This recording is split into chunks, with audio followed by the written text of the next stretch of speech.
What's going on there, gamers, gamettes, and everybody in between? I already know you're saying, where did I get this fly-ass jacket? We're not going to talk about that. You got to stick to the end for those notes. But anywho, we're here to talk about a myriad of things because it's that time of week, folks, on the Clout.WAV podcast. That's right, hashtag ride the wave in full effect. But we're not going to just jump into the nitty-gritty because we have things to talk about, from Asmongold to the Twitch day off. And then we're just going to swan dive into Jesse McCree no longer having that name because for some reason, apparently changing a character's name erases the sins of the past. Nice deflect, bro. Maybe Overwatch's staff are all Genji mains at this point, but I digress. Before we get into any of that and the real dirt of the week, look at this guy over here. Just turn your camera a little bit. Just turn your eyes to the left portion of the screen, and you'll see that we have one of the greatest content creators to grace this planet. We got Subtle Fraudulence. Woo! Let's go! Let's go. Has TSM signed you yet? Talk to me. Have they been TSM? Are they looking for me? Because, I mean, if they are, please let me know. Hit me up. Hey, don't email me. They might. They might. Look. Send me some Twitch DMs, send me some Instagram DMs, send me some Facebook DMs. It don't matter where it is. If you email me, it might take a little bit for me to get it, but yeah, let me know what's up because I am willing to be on the team. You know, man, I am turn it to Team Subtle Mid. That's all you got to do. That's right. Boom. See, there you go. You already got the branding going on there, man. You know, and look at this. This guy is the true homie right here. He's trying to put me on so that I can tell the world how great he is, and then he, can ascend above me and change the whole world because we need some change right now, man. Yeah, we sure do. And I ain't talking about spare change, but ladies and gentlemen, we're going to talk about some controversial subjects today. We might have some opinions that may scathe some of the viewers, but that's what you came here for in the first fucking place, so let's wait no longer. Martin Luther King takes stage at Fortnite. Who? I want to know. I just want to know who on the staff looked at this and said, yep, brilliant idea. Nothing could go wrong. This is absolutely genius. Okay, so what are you going to do? How does this work? So Fortnite, in their infinite wisdom out here, thinks that we're going to teach the kids about Black history through our video game. Which, don't get me wrong, I'm sure there's a myriad of ways that you could probably navigate this and circumvent the issue of, oh, wow, there's some things that people may know or may not know, may be ignorant to even, and we can now push that knowledge to the forefront. All right, cool. I understand that, and I know that they often say that the road to hell is paved with good intentions. But this right here, like, you couldn't have had a meeting about this. There's no way. It would be inconceivable that y'all really have Fortnite, the game where you could just orange justice around the screen, out here dabbing and doing all types of nonsense. And you put Martin Luther King on a small little, little monument to put the I Have a Dream speech up. And people's avatars can now come into the game. But y'all didn't disable emotes. Y'all disabled some of them, because there is one where y'all could throw tomatoes, because y'all have incidents in the past where people were throwing tomatoes during people's acts or concerts throughout the landscape of Fortnite, I guess, if that's what you want to call it. But, I'm just seeing videos now where Martin Luther King's doing his speech, people are logging in, getting their login rewards for participating in the event, because apparently there's some exclusive event cosmetics and I guess in-game currency and things of that nature that you get for popping into the event. They get their rewards and then they leave. Meanwhile, people who are staying are just they're just out here voguing in front of the thing and making meme videos. And I'm like, so at some point you thought education was what was going to take place. You, in your infinite wisdom, that's what you thought. Not to mention, we're talking about a game that is based on shooting your opponents, and we're going to put the guy who got assassinated with a bullet on the screen, and you thought this is the headspace that was... Do I have this correct? Y'all thought this was the move. The wave, so to speak. That's what this is not what we mean when we say hashtag ride the wave. This isn't it. What do you think? Well, I mean, excuse me, sir. How else are we supposed to educate the children on the great Martin Luther King Jr. now that critical race theory has been banned in America, right? It's banned in America because all those people show up to those what is it, those town hall meetings for school, and the parents are like, I won't have anyone tell my kids that they're racist because they're white. And it's like, Jim, you know that you're like the head of the KKK chapter in the state, right? And he's like, that has nothing to do with their education. How dare you? And, so they made an attempt. It's not February, so I'm impressed with that. But this is probably like very, very, very, very dumb. If there's any demographic of children who are not going to pay attention to anything that's in here, is definitely kids who are playing Fortnite. I mean, look, Fortnite kids, they're coming here for concerts and to click things, and they might play a little Minecraft on the side, but this just isn't like when you actually go into the event. Do y'all remember Travis Scott? Y'all remember when he had his like in-game event and there was like gigantic pyros, a 8-story tall Travis Scott, all this crazy LEDs, the world starts changing. Remember Star Wars? You had a giant jumbotron the size of 14 mansions. You had Star Destroyers in the sky. You had the Ariana Grande concert where you literally got to go through a whimsical, like a landscape of like all kinds of different areas, and then you find Ariana emerging from like a flower, emerging from the water to sing her songs to everyone. You had all these amazing things, and then this Martin Luther King thing is like, hey kids, you want to look at a black and white a video on a screen? It's like, bro, you could have put Martin Luther King as a model in the game, which I was afraid of, but now the more I think about it, it's like that's the worst. That would be even worse than what they could have done. That'd be the worst thing. But basically, what you have is you have this. You have like a little screen just sitting there in the middle of some grass, and it's just playing the speech. That is essentially what you've minimalized it to. Now, I don't know about you, mm-hmm. but if they put a model of Martin Luther King in there and he said, he said bits of his speeches, he's like, my brothers and sisters, I hope you take this headshot, like it's something. Well, see, now y'all are trivializing it. If you did that, y'all would be trivializing to the point where I was like, no, maybe we should be taking a look at Fortnite. How about that? That's what we need to be doing there. There we go. See, this is how we improve society right here. If they do something like that, then we all have to look at Fortnite and be like, is this really what we want our children to be exposed to? I see, Ryu and Ken from Street Fighter? I see why Apple was trying to take y'all out the game. They were the only ones who knew how terrible y'all were. But no, like, here's the thing. You already know what would happen if they decide to put in Martin Luther King as a playable character, like he's guest DLC or something like that. You already know. You would see the thumbnail of a silhouette, and it'll be title, His Last Dream. And then it'll be like Rick and Morty, like, all right, Morty, we're going to assassinate Martin Luther King. It's the only way to make it right. Like, they be making assassinate, like, MLK machinimas. I don't know if any of you have ever heard of the term machinima, but people are still making them. Oh my God. Yeah, machinima been cooked for a minute. We're at a point now where I might say machinima, and people think I'm making up a new word. I'm saying something that has never been said before. And they used to dominate YouTube. Here's a fun fact. That's all here, YouTube kids. Used to be.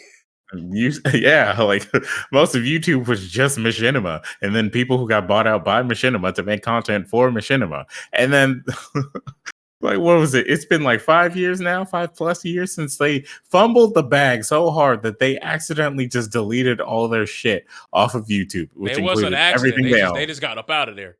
Now, and I'm just like, y'all couldn't have backed it up. Like, I'm not saying that. I would even argue that 90% of it was absolutely just fecal matter on digital fecal matter, But I'm sure. But it was our fecal matter, sir. Oh my God. It was ours.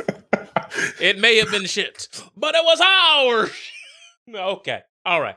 Maybe I could perceive it that way. Maybe just maybe I could see it that way. But if you want to peel back the layers of this onion, going back to Fortnite, like, it is very, very, very, very upsetting to me that y'all had the forethought to disable the tomato throwing emote and a couple of the inappropriate laughing emotes. Why are emotes allowed at all? Like, especially Orange Justice. Like, I just don't. Like, I'm just confused here. Well, that's just a cultural thing that they do with all their events because you want to do the Gangnam Style while you're watching Ariana Grande and do the If oh you my god. had the sense to disable some emotes and you were doing something that was this big that was going to clearly be talked about, clearly going to get some acknowledgement from people who don't even play this game, like myself, and I don't know if you play Fortnite, but if you do, or if you don't, then we'll include you in I, that as well. But I mean, I've played. I have played. I don't continue to play, but I have played with a friend. And But you I knew mean, like, this was going to get optics, and you decided to just do it in the most haphazard way you could think of. You gotta look, stop. man. If you're Look, gonna do something like this, you gotta have some sort of tact. And then some people may even make the argument, maybe it's not the shooty McLooty video games place or lane to do something like this. all right. I got two things to say about that. Okay. One, I want to take you back in time to a conversation we had on one of the earlier episodes of this podcast where we discussed the ensuing, I think, court case of someone trying to sue over the fact that their dance was stolen and put in this video game. And it was like, oh, can you really own that? Like, is this really cultural appropriation? Now, we're years later, here we are going, they're putting Martin Luther King in the game. Like what else can we really say? Epic Games is just doing whatever they can because they're like, look, it's not like people are gonna get mad at us and stop our game or anything like that. They're all still gonna play, especially because the kids, they don't even understand that we're doing something messed up here. Look, Martin Luther King Jr. was my buddy too. I really loved him. That "I Have a Dream" speech, it really, really hit me right here. I have a black friend too. Wait. They were in that meeting saying, hold on, guys. Martin Luther King? Oh, I love that guy. I love his little 2-minute little talk that he had, his little fireside chat, in which he said that he believed that people will be judged by the content of the character. That speech. Oh, what do you mean, like the 30-second? Yeah, it's like a couple of stanzas, like a poem. Oh Lord, why are you doing this? Some dude said, no, you thinking about Martin Lawrence. ML. He was one of the kings of comedy, right? MLK. That's what you talk about, right? I'm telling you, bro. There is somebody in there thinking that, and look, it's just not good. It's just not. This was a fumbled opportunity, okay? Epic Games has their shoe and as many things as they possibly could. So why wouldn't they have a board meeting where they're like, look, we've got our stuff everywhere. Why don't we just put Martin Luther King Jr. in the game? Actually, it was like they have topics on like a dartboard or just like on a wall or something, and they just threw something at it. It was just like, what else should we put in this game? I mean, we got more Street Fighter characters. We got Superman. I mean, we can't do Batman. I mean, y'all genuinely got Rick and Morty like last week. Exactly. Like we just put Rick and Morty in there. We got Ariana Grande. Who else should we put in this game? And then someone, threw the dart, and it's like Martin Luther King Jr. Who put that over there? It's like, and then someone else is like, who was that guy? And and now here we are. They're like, oh, I found this YouTube video of this black and white speech. YouTube video. Why don't we just put that in the game? I'm sure that'll be easy for our developers to get out in like 2 days. So, hey, why don't we just do that right now? That'll keep everybody talking about our game. And then, look, then you have this whole thing where we're getting to a point now where I just feel like, as you saw in the chat, this actually brings up a point I was going to make. Like what's next? Are you going to have like some digital CGI version of Chadwick Boseman's reprised role as Black Panther just cooked up and just thrown out there to be like, ladies and gentlemen, and just start doing Wakanda Forever salutes? Like, is that where we were going to devolve to? Because no, trust me when I tell you, you can't go there. I will tell you right now, the only reason they won't go there is because Marvel What If started 2 weeks ago. Well, actually 3 weeks ago now. And the second episode of that series is one of Chadwick Boseman's last performances in his entire life. Yep. So if they decided to take an animated version of Chadwick Boseman, which is in this show, by the way, and then try to put him in their video game, Disney would come through with the wrath of 10,000 suns, and Fortnite would be bankrupt. and Epic Games would be no more. So what you're saying Epic is they Games go would be bought by Disney. So you gonna tell me that Epic Games about to get treated with the same energy as Scarlett Johansson? Exactly. It would be Disney's Fortnite. Nah, Disney's man. Fortnite, and Mickey Mouse will be the new star of the game. All the old characters, all the like NPC characters and whatnot, they would be gone. They'd be completely gone. They would be replaced with the current cast of Disney stars, which is pretty much just all the kids who are in High School Musical, the TV show. So why is it called that? Because why is that a thing that exists for any amount of time? It's funny to be aware of your who's laughing. TikTok kids, bro. That's who it's for. Olivia Rodrigo came from that. You want to know a joke to a TikTok kid? Would you like to see a hilarious joke to a TikTok kid? Yes.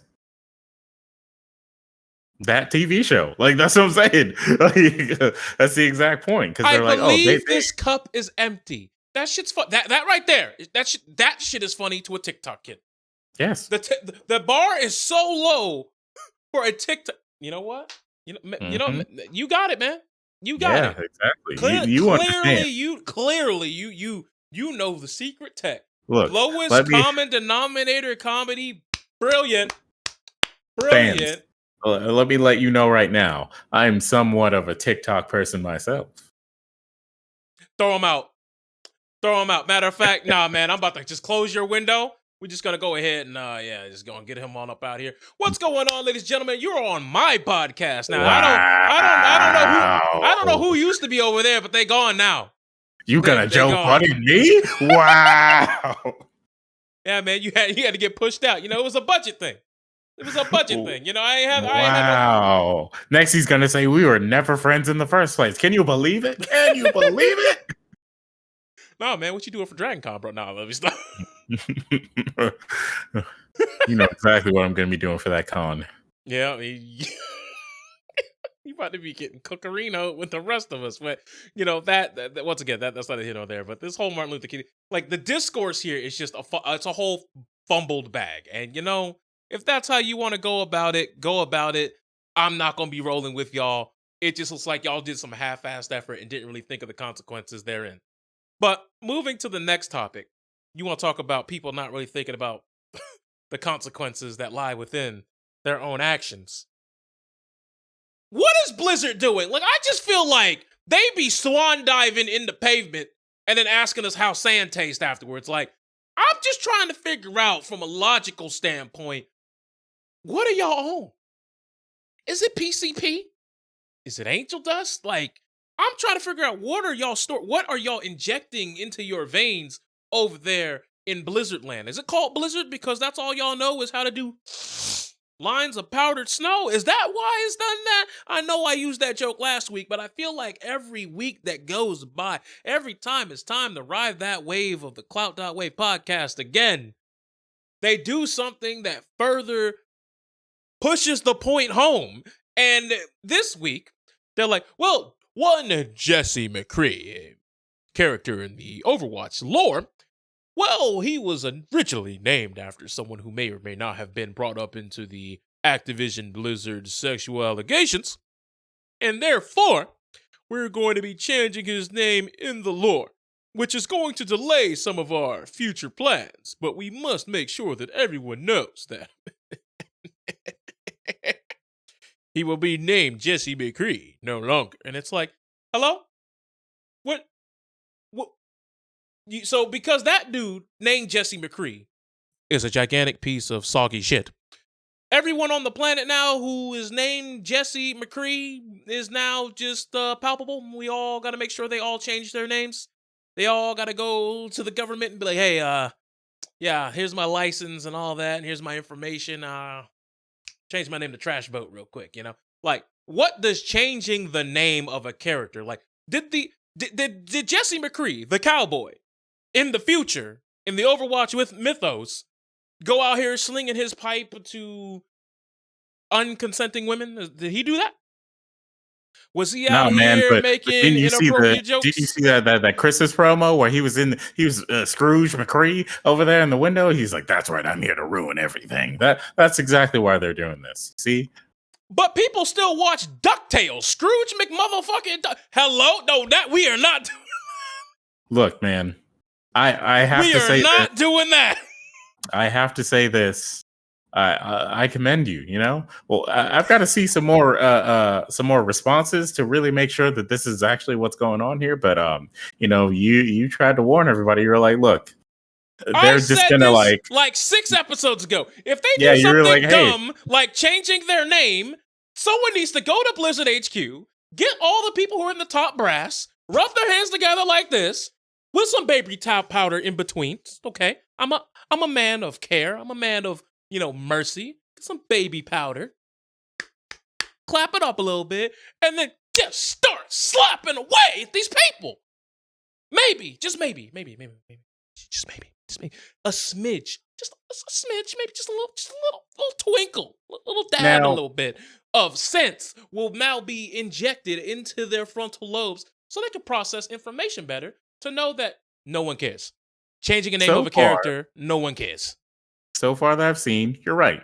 You know, people are not falling for this. This is like they somehow thought that this gimmick was going to work again, even though it was obvious it wasn't going to, because they actually had a real life example of this a few like weeks ago that they could have looked at from their own fucking company, where they took an NPC that's in World of Warcraft, and they were going to remove the NPC because they're like, this is what you guys want, right? Because of all the allegations that came out and stuff like that. You want us to remove that NPC that was created by that person or inspired by that person or whatever, right? Mm-hmm. That's what you want. And everyone's like, no, stupid. We want you to be better, and we want you to get rid of all the trash. Like, what does this do? Like, first and foremost, I already have a copy of Overwatch. What you want? Like, I'm not going to magically put in some code to remove the characters and whatnot. Like, why would that matter? Oh, McCree's name has changed. Why would you change the name of an existing character in your game that's been out for literal years and then be like, here, Because this you is want to know what you what's got, wild? right?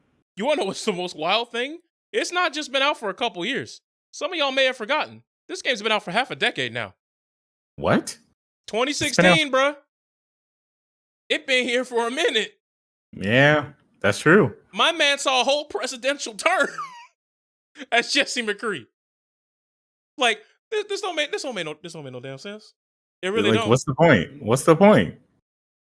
What does that do? You know, people who've been playing Overwatch, and first off, the like 6 people who are still playing Overwatch are just going to be like, oh, I'm still going to call him McCree. It's like, okay, look, we live next to Discover Mills Mall, right? I still call it Discover Mills Mall because that's what it's always been to me. Even though now it's like Sugarloaf Mills, and It's Sugarloaf Mills, and in my brain, I don't even think about it. I'm like, you know where Discover Mills is at? And it's like, yeah, I yeah, know. exactly. Sugarloaf Mills. What's that? That doesn't exist. That's not real. Oh, you mean Discover Mills? Oh, wow. Yeah, that one mall that has 1 floor? Awesome. That's the funny part. It really don't have an upstairs. It really Yep. don't. It is a flat building from east to west. Well, I guess on a map looking my way, it's east to west. For y'all to be east to west. Y'all knew what I meant. Anywho, the thing that I just don't understand about this, that makes me scratch my head the most, though, is not only are y'all trying to change a character's name, apparently now y'all are being sued because y'all tried to shred evidence. Y'all were being sued out of your pants for lying to your shareholders and not telling them the whole truth about what was going on with the investigation behind the scenes. In some cases, knowing exactly who was accused and doing nothing about it, while also being sued for the aforementioned allegations of sexual misconduct in the Cosby Room and things of that nature over a course of years. And then y'all said, oh, we might get cooked, ladies and gentlemen. It's time to start shredding the evidence. Now, granted, the shredding of the evidence right now is in the alleged stages. Want to make sure that we get that clear, allegedly. But you got to understand, doing the crime, terrible. Under the investigation and then trying to hide and shred evidence, like, that's infinitely worse, because that tells me that y'all don't care about the safety of your employees. You don't. You care about softening and cushioning the blow for the people who are perpetrators, or trying to get perpetrators who are yet to have been accused into a safety box. And let me tell you something. I'm hoping for the people who have jobs at Blizzard, who are good people at Activision Blizzard, because I'm sure there are some who were just completely unaware, didn't even know this was happening, or completely innocent by all accounts. I hope those people can find good jobs in a world where if y'all get exposed and y'all were shredding documents and putting evidence aside to make it look like these people weren't as bad as they were. Because I'm telling you now, you think that y'all hurting now? With all these sponsors pulling out of the Overwatch League, these sponsors who are like, hey, you know what? We don't even want anything to do with Call of Duty at this point. When y'all have found a way, Activision Blizzard, to make Call of Duty,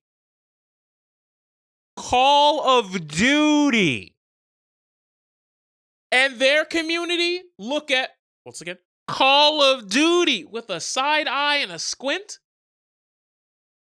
I don't think you realize how monumental of a screw up you have to have.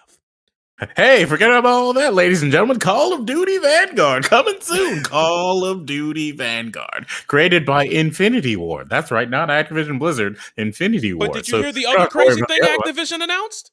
Oh.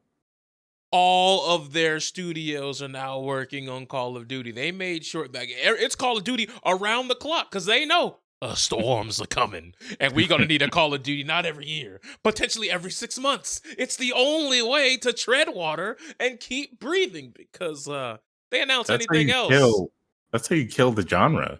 Like, are you fucking kidding me? First off, have we seen actual gameplay of Battlefield 24? Yeah, we have, and it was that whole thing of like, yeah, there are no cutscenes in this video game. It's all the gameplay. That's right. Everything you saw in that cinematic trailer is actually the gameplay, because in multiplayer, for some odd reason, you're going to be looking for cinematic moments in multiplayer, not in a campaign, because you don't need campaign. Look, they showed me that I'm going to be able to hang glide in a tornado and then snipe somebody out of a tornado, and I said, that don't even make it. What I said was, that don't even make any sense to me, but knowing that I could do that, Call of Duty, the ball's in your court. Show me something. And y'all are just like, we touch people at Activision. We're going back to our roots, ladies and gentlemen. That's right, World War II, right? Yeah, isn't that what you love? Because you love the first game that was during that time period and stuff. And hey, look, you can like jump off of I don't know, buildings or whatever in this story mode. Hey, come on, guys, isn't this amazing? Isn't this great? Look, Call of Duty. Call of Duty is the same franchise that literally just told me that you don't need a campaign anymore to sell a Call of Duty game, only to realize, ooh, can we get away with that twice in a row? 3 times in a row? Nah, man, what are you talking about? Cold War had a campaign. It just isn't being played because Warzone exists. That's right. Hey, man, the funny thing? That was the one about war crimes, right? The best thing is that, you know, the announcement of Vanguard came pretty close to the beginning of season 5 of Call of Duty Cold War. So, you know, if you don't know this, if you own one of the last 3 Call of Duty games, or at least the last 3, like, okay, anyways, if you own Cold War, for example, when you get to the main menu, it's got Warzone right there. Hey, you want to boot up Warzone because you got to download it? Right there. You want to boot up Modern Warfare because you also have it downloaded and installed on here? Right there. Now they've added a new slot to that screen. That's right. Call of Duty Vanguard is already on your home screen to remind you that we want you to own 4 fucking games that are like 100+ gigs on your one console to appease us. Because, hey, isn't it amazing? I mean, look, we might have people who touch people over here, but, you know, hey. Call of Duty. Call McCree of Duty, is out of am here, I right? ladies and gentlemen. Goodbye, McCree. Hello, Macabre. Look, this is this this is the same garbage that we were talking about when what was it? The milling company who makes like Uncle Ben's rice and the other people who make Aunt Jemima's syrup, and they were like, we're just gonna get rid of the black people off the box, and I'm like, I'm like, you stopped racism, guys. You killed Uncle Ben. You happy? Now Spider-Man cries again. Can't even see Uncle Ben on his rice. Who would sit here and be like, yeah, the problem is that you put Aunt Jemima and Uncle Ben on these boxes. They represent oppression. And it's like, no, they don't. Uncle Ben and Aunt Jemima are nice, figures here. We actually like them. Could you They're fine. could you imagine? Is there a civil rights leader who saw that they were getting rid of Aunt Jemima and redesigning Uncle Ben? They were just like, yes, dude, poggers, baby, woo! We did it! We did it! We finally stopped racism! We did it! That's right! People are getting beat in the street, don't care. People are rioting, don't care. People are being attacked by the people who swore to protect and serve, I don't care. Oh, we got them off the syrup boxes. We got them off the rice boxes. We have defeated it. The end game has been achieved. Anybody do that? I'm not gonna lie to you. That's usually what the white people who are a part of these groups tend to do. I see. And that's why it's so annoying to deal with, because it's like, hey, do you understand what we're mad about? And it's like, no, I understand. You were mad about Aunt Jemima and Uncle Ben. I mean, there are terrible representations of you guys, right? They represented systemic oppression and slave times. They were modeled after old slaves. Like, come on now. We know that you didn't want to see all that. I know that it hurts you, buddy. And it's like, no, it doesn't. Not that much. I care about the oppression that's still going on right now. How about we talk about the person that tangible got shot? things that can affect my life? Yeah. I mean, what's the worst that can happen? Aunt Jemima gonna give me diabetes? I mean, that's probably the worst thing that thing could potentially do to me. But other than that, what Uncle Ben might give me high cholesterol or something like that? I don't know. Like, I don't. Bro, you get high cholesterol from rice, then look, man, I'm trying to come up with something going on. Well, I'm just sitting here like I don't understand what you thought. Like, I don't know. Twitter activists are they're comedy gold every time, I swear. Because there are people who are just like, we did it, yeah, and like they're retweeting, but it's just like, do you even know what you're saying? Give me one tangible goal that this ticked where we're like, yeah, give me one, just give me one, and it's usually, but like you said, but they're caricatures of yourselves, and it's just like, let's look. Guy in a suit, okay. He's dressed old timey, sure, but we don't have commercials of him coming out going, "That's right, massa," and doing like hand gestures and shit. Like Exactly. it's not like y'all are projecting that shit on them, and I'm just like I don't really be understanding what y'all really be doing. It don't make no sense. Not even a little Bo Peep sense. But here we are. 2021 has been a very interesting year. But even if you want to brush all that aside, we still have a lot of hot nonsense to talk about on this episode. Because, look, Overwatch said they're going to drop Jesse McCree, and their compensation is they're giving you a new free-for-all map. That's right. A map that I would say probably 60 to 70% of the player base isn't even going to play because they're not playing the single free-for-all modes. They're playing the 6v6s and the 3v3s and the 4v4s. So this probably isn't going to be a map that a lot of people are even going to see. Already in one of the biggest content droughts in Overwatch history. Oh, yeah. And they're taking content away from you. So, look, clearly the people over there at Blizzard do not have their head on straight. Probably never had their head on straight. I'm not even convinced that they had a head. And if they did, probably didn't have a brain in it. But once again, I digress. But, I mean, they're not even supposed to be focusing on Overwatch 1 anymore. You guys are supposed to be working on Overwatch 2. And this is a good indication that Overwatch 2, that's not coming out until like 5 years from now, at least. Overwatch coming out in 2026. You heard it here, folks. Right after Bayonetta 3. Because did you hear? Did you hear what they said? Oh, no, man. Inform me. Because I believe I said, if it wasn't the last episode, it was the episode before. But they actually gave us a release year for Overwatch 2. Because they delayed it again. It's coming out in 2023. So they know it won't even be out next year. I just want to make sure that's 100% clear as we go forward. Their goose is cooked. It's over. It's 2Gs. It's a wrap. You're done now. Matter of fact, hold on. Is the Overwatch League, is Coca-Cola still sponsoring them, or did they leave too? I think Coke might have left. Nope. It's still Xfinity, Coca-Cola, and TeamSpeak. Oh, we'll see. we'll see how long it lasts. Also, the Overwatch League, due to COVID restrictions, is punishing their North American teams again because before they were going to have all of the finals for their postseason in California and I believe Texas, I believe. So obviously, it'd be a lot less travel on them.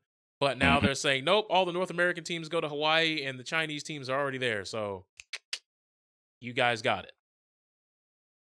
So they'll be taking their 15, 20-hour flights in order to get down there. And then some of the players are pissed, especially some of the people who want to participate in the live audience have probably already booked some things in advance. And it's just like, yep, not even going to be in the continental United States. We're going offshore. So Overwatch is like, it's being held together with some duct tape right now. They don't even know what they're doing at this point. And is it upsetting? I didn't care about the Overwatch League to begin with, but the fact that they're trying to alleviate this pressure by giving you some Overwatch skins that were locked away in the content vault for, I believe you have until tomorrow. I believe it was 27th, but they gave you like 10 days to get these super secret skins, which are $5 a pop, by the way. They're not cheap. I just want to make sure we're 100% clear on that. But yeah, that's what they're trying to do to alleviate all these quote unquote little positive notes that they could give you in every nook and cranny of the Blizzard estate.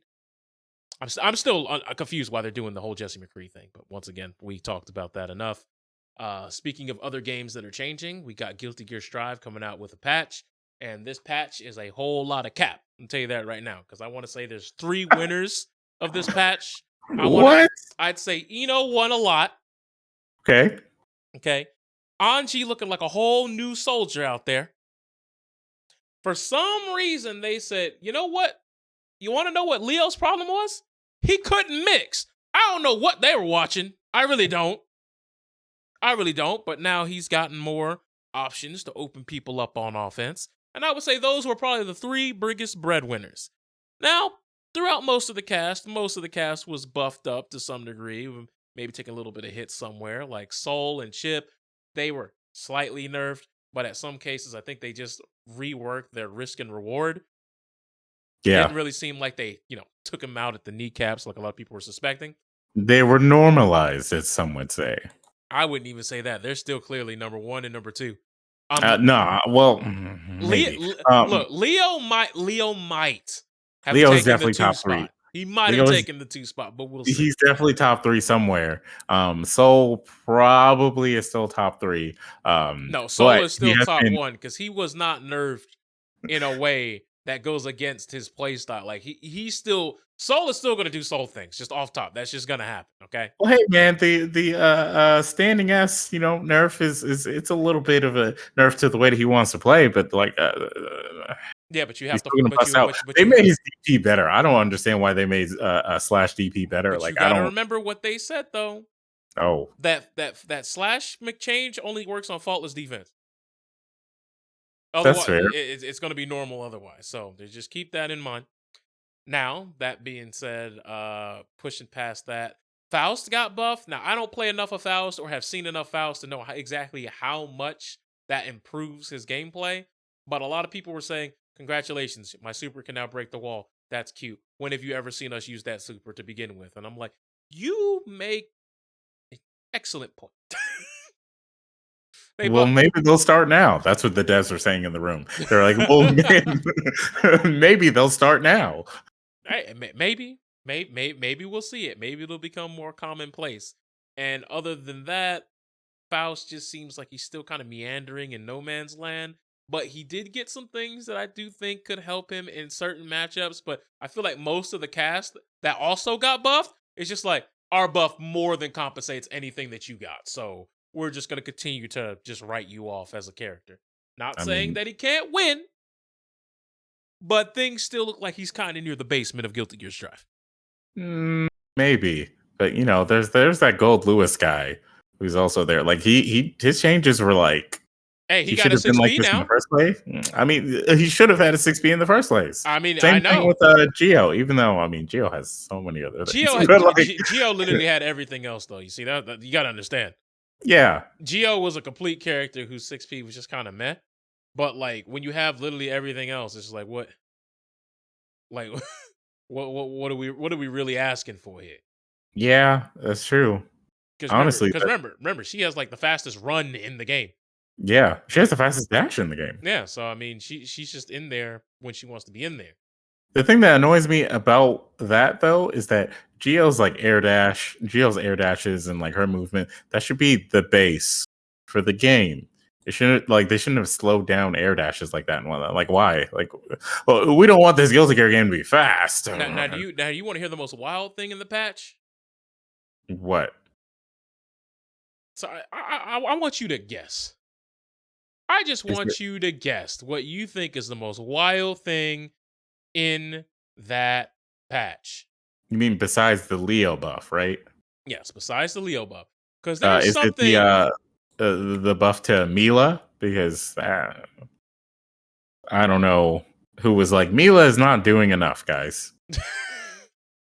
I mean, she's kind of wilding, but like her, like She's I feel like two her. air dashes. What do you? All right. I genuinely feel like her changes were just like whatever. Like it's middle of the road. I don't really think it moves her that much. She is still kind of the same. But are you ready? Go for it. So you know what Heat Knuckle is, right?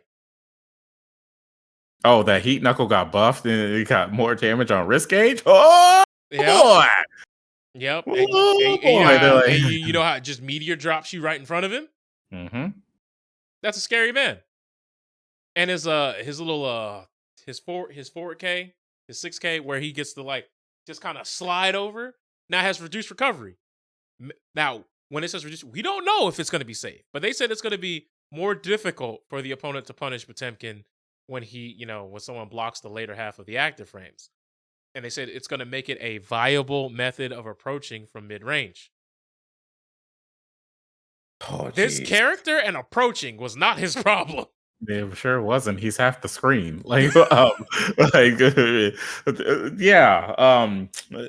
It's like being like, yeah, Gold Lewis has a hard time approaching people with his giant swings, with his giant coffin here. So we made them a little bit faster so that he could get in a little bit easier. And it's like, do you guys know that Gold Lewis and his coffin are like half the screen? He don't really need to approach that bad. Also, he has a gun. And instead, they're like, yeah, Potemkin has a hard time approaching because in all of his bad matchups, he just gets obliterated by Soul Pack Guy and Mila and all these Chip. These characters, they hit him so hard, like he doesn't know how to approach them. It's like they're faster than him. That's the problem. But you want to know something else that's like really weird? They buffed Eddie Recall. Yeah. So Zato is going to be getting a lot of mileage out of getting his boy back faster. But hey, man, look, man, Zato doesn't have guts, so he's a bad character. Look, man, they buffed everyone. They even buffed Axel, and it's just like, yeah, bro, he can combo into one vision now. Like, right? Okay, okay. What do you want him to do with that? Like, huh? I think they gave Nago just a faster 6P. So, I mean, he had plenty of things to stop people from jumping in on him, but just sure did. But they gave him back all reliable. He has a giant ass sword, and he's also half the screen. Like, come on, guys. So, like, I just feel like this change. Besides Eno and Anji, I think everyone else is going to remotely stay near where they already were. Yeah, I think that's a good idea for the patch. Like keep everyone doing what they do, just like buff it a little bit more. It's just like, hey, let them do a little bit better, and that's it. But kind of weird that they're doing all this, and they're like Jacko's going to come out, but October, that's when we change this system on you guys. So I don't know what are these system changes going to do. Like, because people forget, how is it going to work? Because people forget, October is only a month and some change away. Like, they get to look at this patch for like 6 weeks, tops. Unless they're talking like it's going to be end of October, then all right, 8 weeks. And if it's the beginning of October, even less than that. And we've seen how you've managed balance after what? The game's been out for what? 3 months now? Maybe 4? Maybe 4. And you telling me that you're going to get this together in 4 to 8 weeks? Look, I'm just not seeing it. I'm just not seeing it. But, maybe they'll prove me wrong. Arc System Works has proven me wrong before. I said, ain't no way in hell they're going to buff UI Goku. And, well, I think you all saw how that went for your boy Hey man, he got addressed. by giving him buffs. They buffed He- Z Broly in the last patch. Like, come on, man. hey man, he got addressed. Look, UI Goku got nerfed in the patch before, right? Isn't that's I'm Okay. telling you, this is how the meeting went. Okay. Someone was in that room like, hey guys, no, we nerfed UI Goku before. Actually, I feel bad for him. Let's give him some buffs. Yeah, let's compensate. What about Z Broly? Buff him. For Mm. what? Because buff him. All right. Cool, I guess. I, I don't. So Dragon Install got buffed for Kai, but it was like Is it still you damage use buff, it and you throw it the game? not as much. So what is it? They lower the meter penalty that it puts him in, which was like I don't get why they would put him in meter penalty after he does that super where he I believe he takes more damage in that. So it's like why would he do the install super to like build less bar? You know? Why would you spend bar to not be able to make it back up? Yeah, fucking weird. But he's going to be doing a lot more damage in that. They've also buffed Far Slash, which is such a beautiful, beautiful buff right there. Like they buff Far Slash so that it's oh my god, I can't remember the actual terminology they put with it. I know it more easily, or should say more readily keeps dash momentum now. Yes, it keeps dash momentum, which beautiful. Like they shouldn't have had it so that it didn't do that in the first place. But whatever. That's just me. Let me find the exact terminology because I've got the notes right here. Yeah, it reduced recovery. That's what it was. Reduced recovery on far slash, which is like one of his best poke buttons right now. So yeah. Also, Stun Dipper. Finally, the change I wanted. It made it easier for the second hit to combo. So, like, there are so many situations where it's like, okay, I'm going to do Stun Dipper because I'm at like this range, and I know that they're going to move forward a little bit, and I know that they're not going to block low. So I'm going to hit them with Stun Dipper, and it's like they get hit by the first hit, which is a move that hits pretty close, and the second hit just doesn't combo. And I'm like, why though?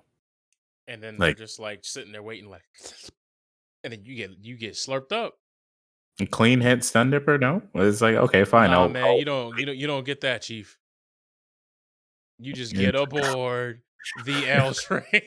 They're just like, hey, yeah, counter hit. What is it? Oh yeah, Dragon Assault has faster startup now, which is really nice. What is it? The activation, the hitbox for the activation, so the like burst has it's a larger hitbox, which is All right, I only got one question. I only have one question about Kai. What's up? If he activates Dragon Install while he has positive bonus active, does it cancel out the positive bonus? I don't know if that's going to happen now because now that the tension penalty is decreased, but essentially it would have that kind of effect. Yeah. Yeah, that character suck, bro. Hey man, he's Japan says he's one of the best characters in the game. Can you believe that? Yeah, they just wilding at this point.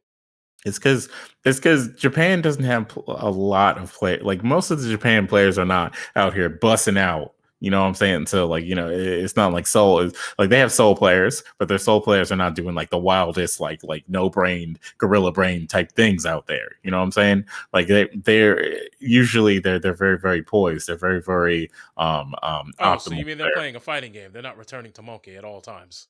Yeah, honestly. Understandable. You have a great day. They have no reason to blame the beast, honestly.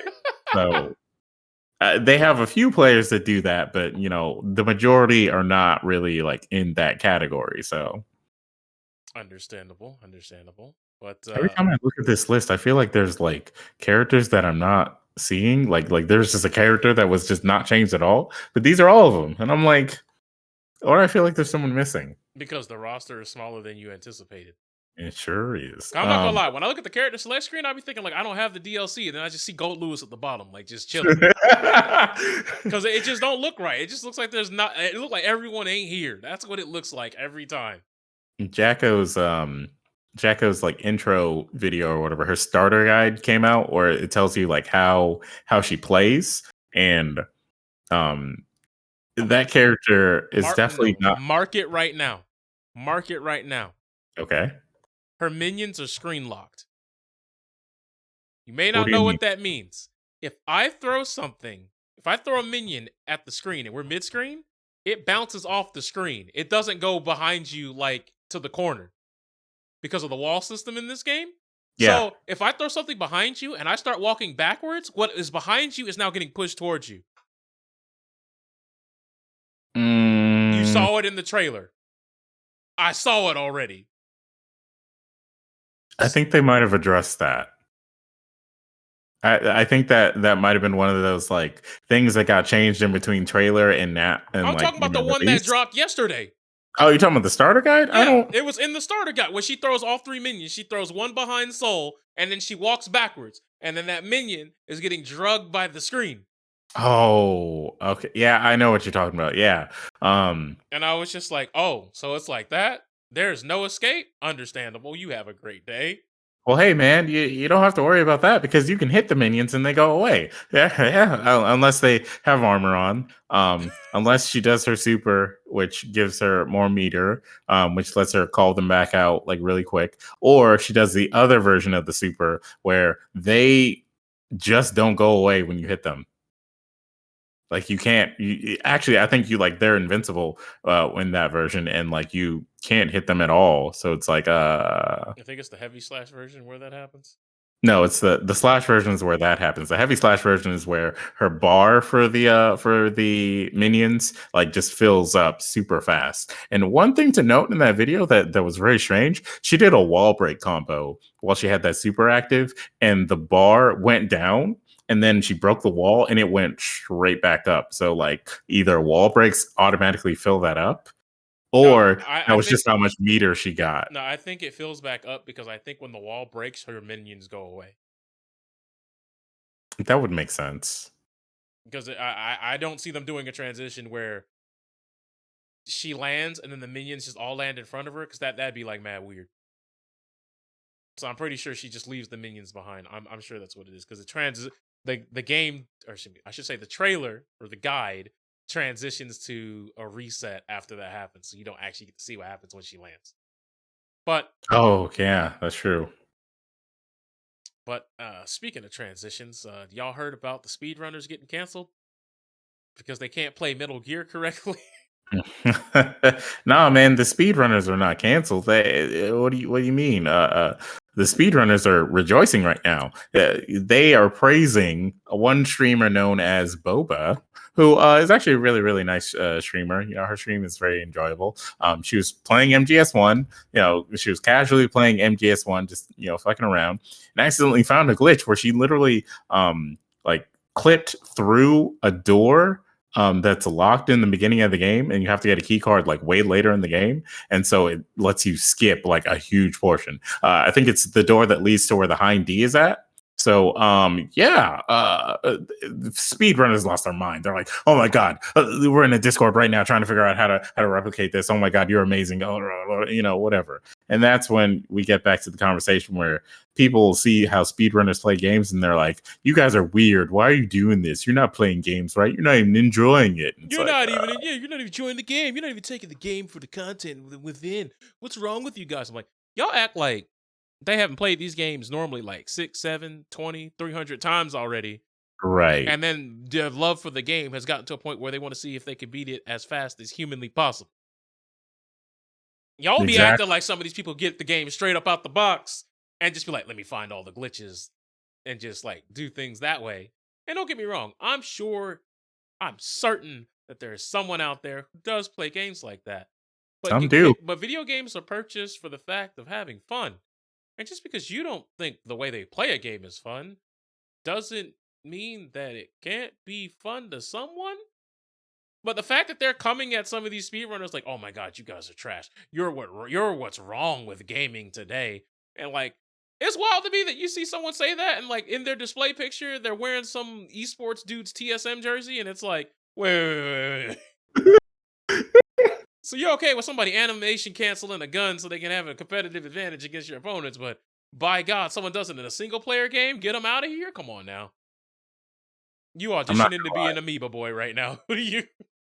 the people who like that's like the same tier of people who came up with the term sweaty, and I don't it's just really great to be able to have a term like that that really just is all encompassing of like people who figure out tech, people who like, you know, use tech, people who play games competitively, all that stuff. Because even in terms of like you being a competitive player, you can be like, this dude is really sweaty, and understand like, you know, this is someone who plays this game 10 hours a day, every day, no matter what, just so that they could be like the best and whatnot. And The GOAT. well, let me tell you right now. I was watching an Air stream the other day, and he said that he saw a tweet of someone saying, being good at fighting games is like being the best at using a fax machine. And that really hit home for me because when you get out of like the layer of like being good at fighting games, being good at, you know, speed running, all of that stuff, competitive gaming in general, and you like get out of that circle and you look in, it's like, yeah, most people are going to be like, huh, that's nice, anyways, and then they go about their lives, you know. But Remember what when can Street you Fighter. do for me? Exactly. Remember when Evo Top 8 for Street Fighter was on ESPN? You had all these like these weird like hogs and chuds who were like on Twitter just like, "Look, who cares about these video games? I'm trying to see my football over here. What is ESPN? This ain't a real sport." And it's like, I understand why you guys are saying all this. I mean, like ultimately it's just like these are just video games. You guys probably don't play them at all, but for the community itself, it's really cool. For everyone outside, they're like, huh, all right. And now that's like starting to close in, which is really nice that like, you know, Evo and like competitive gaming in general is starting to like really pierce the old like I don't want to say box or like, you know, whatever that pierce through the ceiling that we had before of like people don't care because gaming is Are not you popular. saying that gamers are finally no longer the most oppressed group as we're about to shatter the glass ceiling? That's right, the most oppressed group, gamers. Like now, it's so strange to be in this time because now you have shit like people are saying that they play video games to impress you on like Tinder and shit. When it's like okay, but you know, Chat, 10 years. no one cares that you're plat. No one cares. Do not Ah, go on your Tinder or Plenty of Fish or whatever grinder, whatever app you're going to be using out there. Do not be like Platinum Tank in Overwatch. No one cares.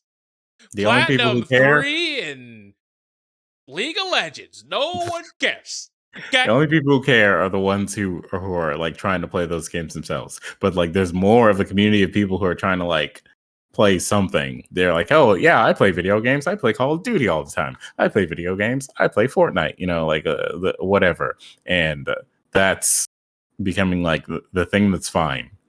But that's also why we have shit like mobile games that should be regular video games, like Marvel Future Revolutions or whatever the hell it's called, being a mobile game instead of being like a regular video game. Like, you think maybe people would want to play an RPG that takes place in a universe where I don't know all the universes in the Marvel like sphere are just combined into one? You don't think that would be a video game people would want to play on consoles? You want to play After you, Blade? You want to right? play Wolverine? You want to play Cyclops? Storm? No, that's a different game. That's a different game. Nah, man, I'm talking about the mobile game. All All right, right, hold the on. mobile All right, game. I may not have seen this game then. Oh yeah, Marvel. I think it's like Marvel Future Revolutions. It like starts off. I think like one of the cover images is like regular Cap, and then you have like a future version of Cap that's in a completely different armor and shit like that. This game is a All right. mobile game, All right, I but see it's an Red. I RPG. see Red Skull, Old Hulk. I see. I think yeah, Black Widow, Magneto. Magneto. You gonna tell me Magneto? I gotta play a mobile game? I'm out, bro. That's what I'm saying. That's like what do you talk like? Why don't you put this on console? You got like made us Modoc, suffer. Captain Marvel. You got Star Lord, Doctor Strange. You got like Valkyrie Cap. That's weird. Yeah, I actually don't know where that Captain America is from. that's a different universe. Exactly. It's basically just taking Battle Worlds and turning it into a video game. Mm. And you've got like you made us suffer through Ultimate Alliance 3 and Marvel Avengers brought to us by Sony and Crystal Dynamics. Or I'm sorry, Square Enix and Crystal Dynamics. And you mean to tell me you couldn't take something like that and just put it on console? Nah, man, couldn't do it. Sorry, man. Well, we're getting Marvel XCOM, which is the game that you were talking about, which is Midnight Suns, which includes only one character from the actual comic book group, but whatever. I mean, I saw Ghost Rider, Blade, and Wolverine. and X-23. No, X-23 is in it. I only saw those the original 3 characters. I think I saw Iron Man in some promo art. I think. Yeah, I think I'm pretty sure Iron Man is in it also. And you said it is a strategy game from the makers of XCOM. See? Yep, it's an XCOM game made by the makers of XCOM. That's really what it's going to be, and that's fine. You know, I don't think Look. It cannot be any worse than that colossal failure of I don't know if you guys even remember this, but Justice League had a MOBA game. I don't know if y'all remember that. Oh, you're talking about DC Universe? I believe that's what it was called. It was a Justice League of Legends clone. I remember there being a beta, and I played that. Yeah, I don't know if that ever came out. I remember there being I know what you're talking about, and I don't think that ever came out. Now that I'm thinking about it, I don't think that ever actually came out. I think like it was literally what was it? Was it called DC Battle Arena? Yeah, I think that's what you were talking about. Infinite Crisis. Yeah, Infinite Crisis. Because I know it came out, and it was out for like, I want to say it was half a year. I don't even think it made a whole anniversary. Right. Yeah, this game I just didn't went to exist. go look it up. It came out in March 2015 and was shut down in August. Yeah. Because I was like, man, the Star Sapphire kind of fly. I played it for like, I want to say like 2 days. And then I was like, I don't really like MOBAs. I just like DC. I'm bored now. And then I kind of just went on somewhere with my life. It's so strange that didn't catch on. Is it though? Yeah, like it's strange that it didn't catch on because it's like even now MOBA games are like really really popular. Like Pokemon Unite. I mean, like Pokemon Unite literally takes the same kind of concept and makes it like improves that it should have worked. Take your MOBA strat and then simplify it. Take an IP that people know and love, and then put that in there, and then boom, that should sell to everyone, especially if you make it free to play. And Pokemon Unite is booming right now. Infinite Crisis died super fast. Yeah, but you want to know? Yeah, but I want. Here's the thing that I do remember about Infinite Crisis. When they tried to bring it out, they tried to push it as like an esport. And I think they did that thing where they did it too fast. Like, no, make sure your game works and that it's fun first. Don't try to push it as an esport because, I mean, let's be honest. Sometimes when you drop a game with like 30 plus characters and they all have different quirks, sometimes your shit's just not ready to be an esport. Look, man, I have told people stories about Marvel versus Capcom Infinite Battle for the Stones, and they don't believe me. like they don't believe that this is a real thing that happened because of how absolutely ridiculous it was to take this game that just came out and then decide we're gonna push it as an esport and have this like ridiculous tournament with this ridiculous gimmick that should have been fun, and then it just wasn't. Nah, man, because you can only use it once per tournament run, and then you had to have a stone where it was like, nah, you can remap your opponent's controller, and it's like, what? Except for the fact that when you beat someone who has a stone, you take their stone in that final tournament. So, but it's still just weird to me that you could even do that. It's like, I thought this was a whole thing that was based on, a competition. Now you gotta tell me I gotta play with inverted controls because this dude has a stone? Like, come on now. It's not even inverted. They get to set your controls. Yeah, I know. You get. I think you got to change 2 buttons or something like that. No, you got to change all of them. Literally all of them. Oh well, GG's. And like then there was another stone that was like you get the first hit in the match in this one touch game. Yeah, I was like, a game where you could TOD people. Yeah. So it was like yeah, and the thing about it was that I remember Stealth was the one who got to use that stone, and it he was so like embarrassed, I guess, or like nervous about it or whatever, that he got his hit and then like he was laughing mid combo, and so he dropped the combo. It's like it was so hard to take seriously. Yeah, because everything was like, all right, this is ridiculous. Yeah. The other one was just like, I don't like where I am in the bracket, so I can move myself in the bracket, and I'm just like, what are we? Yep. I can flip with someone else. And then there was the stone that was like, I can stop any other stone from happening. It doesn't even have to be something that's like being used on me. I can just jump in and use it. Which the rules for that were very confusing. At first I was like, oh, so if someone uses a stone on you, you can like stop it. But then They one of the came out with a people who rule had that it, was just like, no, you have to announce that you're going to use the stone before the set, and I'm like, yeah, so I got to protectively protect myself that I can only use it once. So I just have to assume he's going to use his stone. they didn't even follow that rule. Honestly, there was a whole situation where someone else used the stone, and then the person who had the like cancel stone came out and was like, "I'm going to use this," and just stop that whole interaction from happening. And it was like, But this you is a fun killed that moment, other but holy guy. shit! like, like esports aren't everything, ladies and gentlemen. Like sometimes you need to worry about making your game fun first. And then Esports, secondly, making sure that it works. And then we could talk about competitive viability and things of that nature. But until you're ready, focus on yourself. The esports will come at some point. And then sometimes you may even find out we don't fucking need esports because every game does not need an esport, okay? It really doesn't. remember when Fall Guys was going to be an esport because we were all inside way too long? Oh my god. Oh my god. Yo, shout out to Grand Pooh Bear and Fallomania, bro. I don't know if you guys remember that, but yeah, that was a thing. And I believe there were 6 of them. I believe there was 5 singles, there was a double Fallomania. And people were actually making some pretty good bank. 5 grand pots, 10 grand pots. Twitch rivals got in on it. Fall Guys was a mega quote unquote esports sensation because people were like, they had given away like at least $100,000 on prizes within the first 2 months of that game. And then the development team decided, what if we just showed our entire ass? The entire ass, you say. Their entire ass, and just be incompetent from every point thereafter post release, with degrading servers, having the worst netcode this side of Dragon Ball Fighters, and it just devolved into a shit show to a point to where like I don't even think people who are Fall Guys content creators want to continue being Fall Guys content creators. It's just not, that game is not in a good spot. I have not played it since the first week of season 2, and I can't imagine that the numbers are looking good for that game.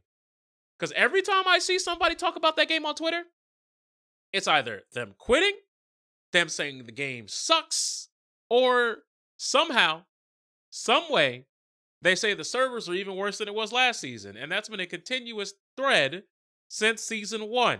And I know how bad they were in season 2.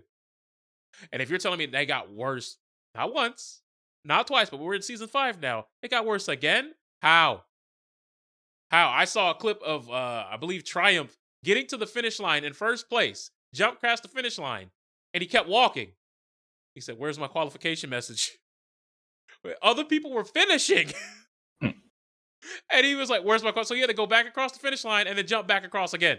What? No, you can't. That's absolutely ridiculous. Fix the game or like stop this. Well, you got to remember, there's the whole thing with Fall Mountain that's been in the game since season 1. That's still Yes. there, where if you jump and you grab the crown,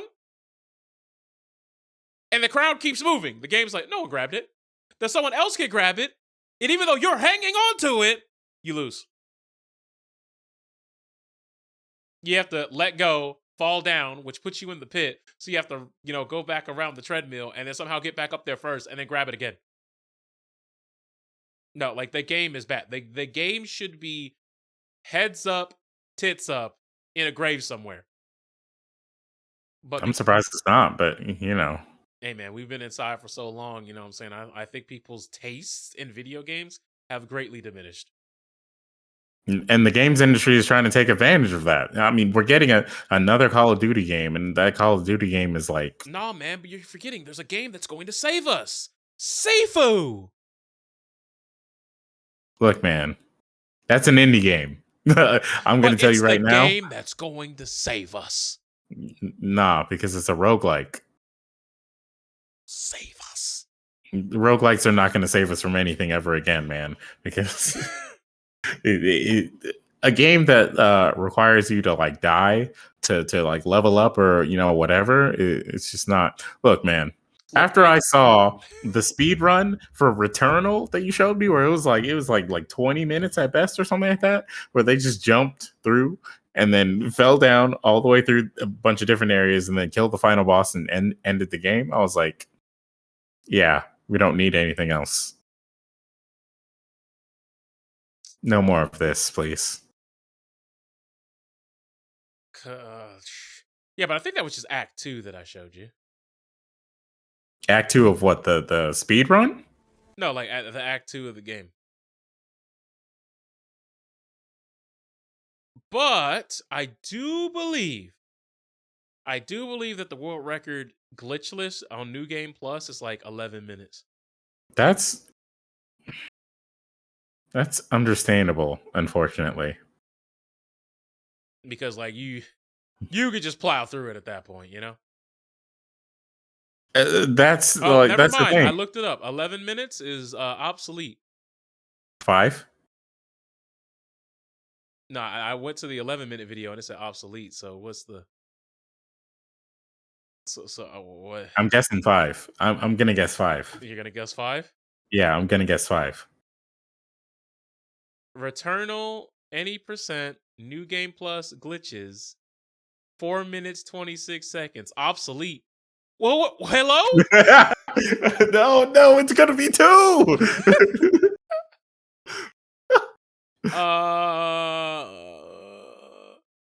4 minutes 20 seconds. Lol. Rolled. Oh my gosh. Gross. All right. They Look, really out here now. Non-New Game Plus.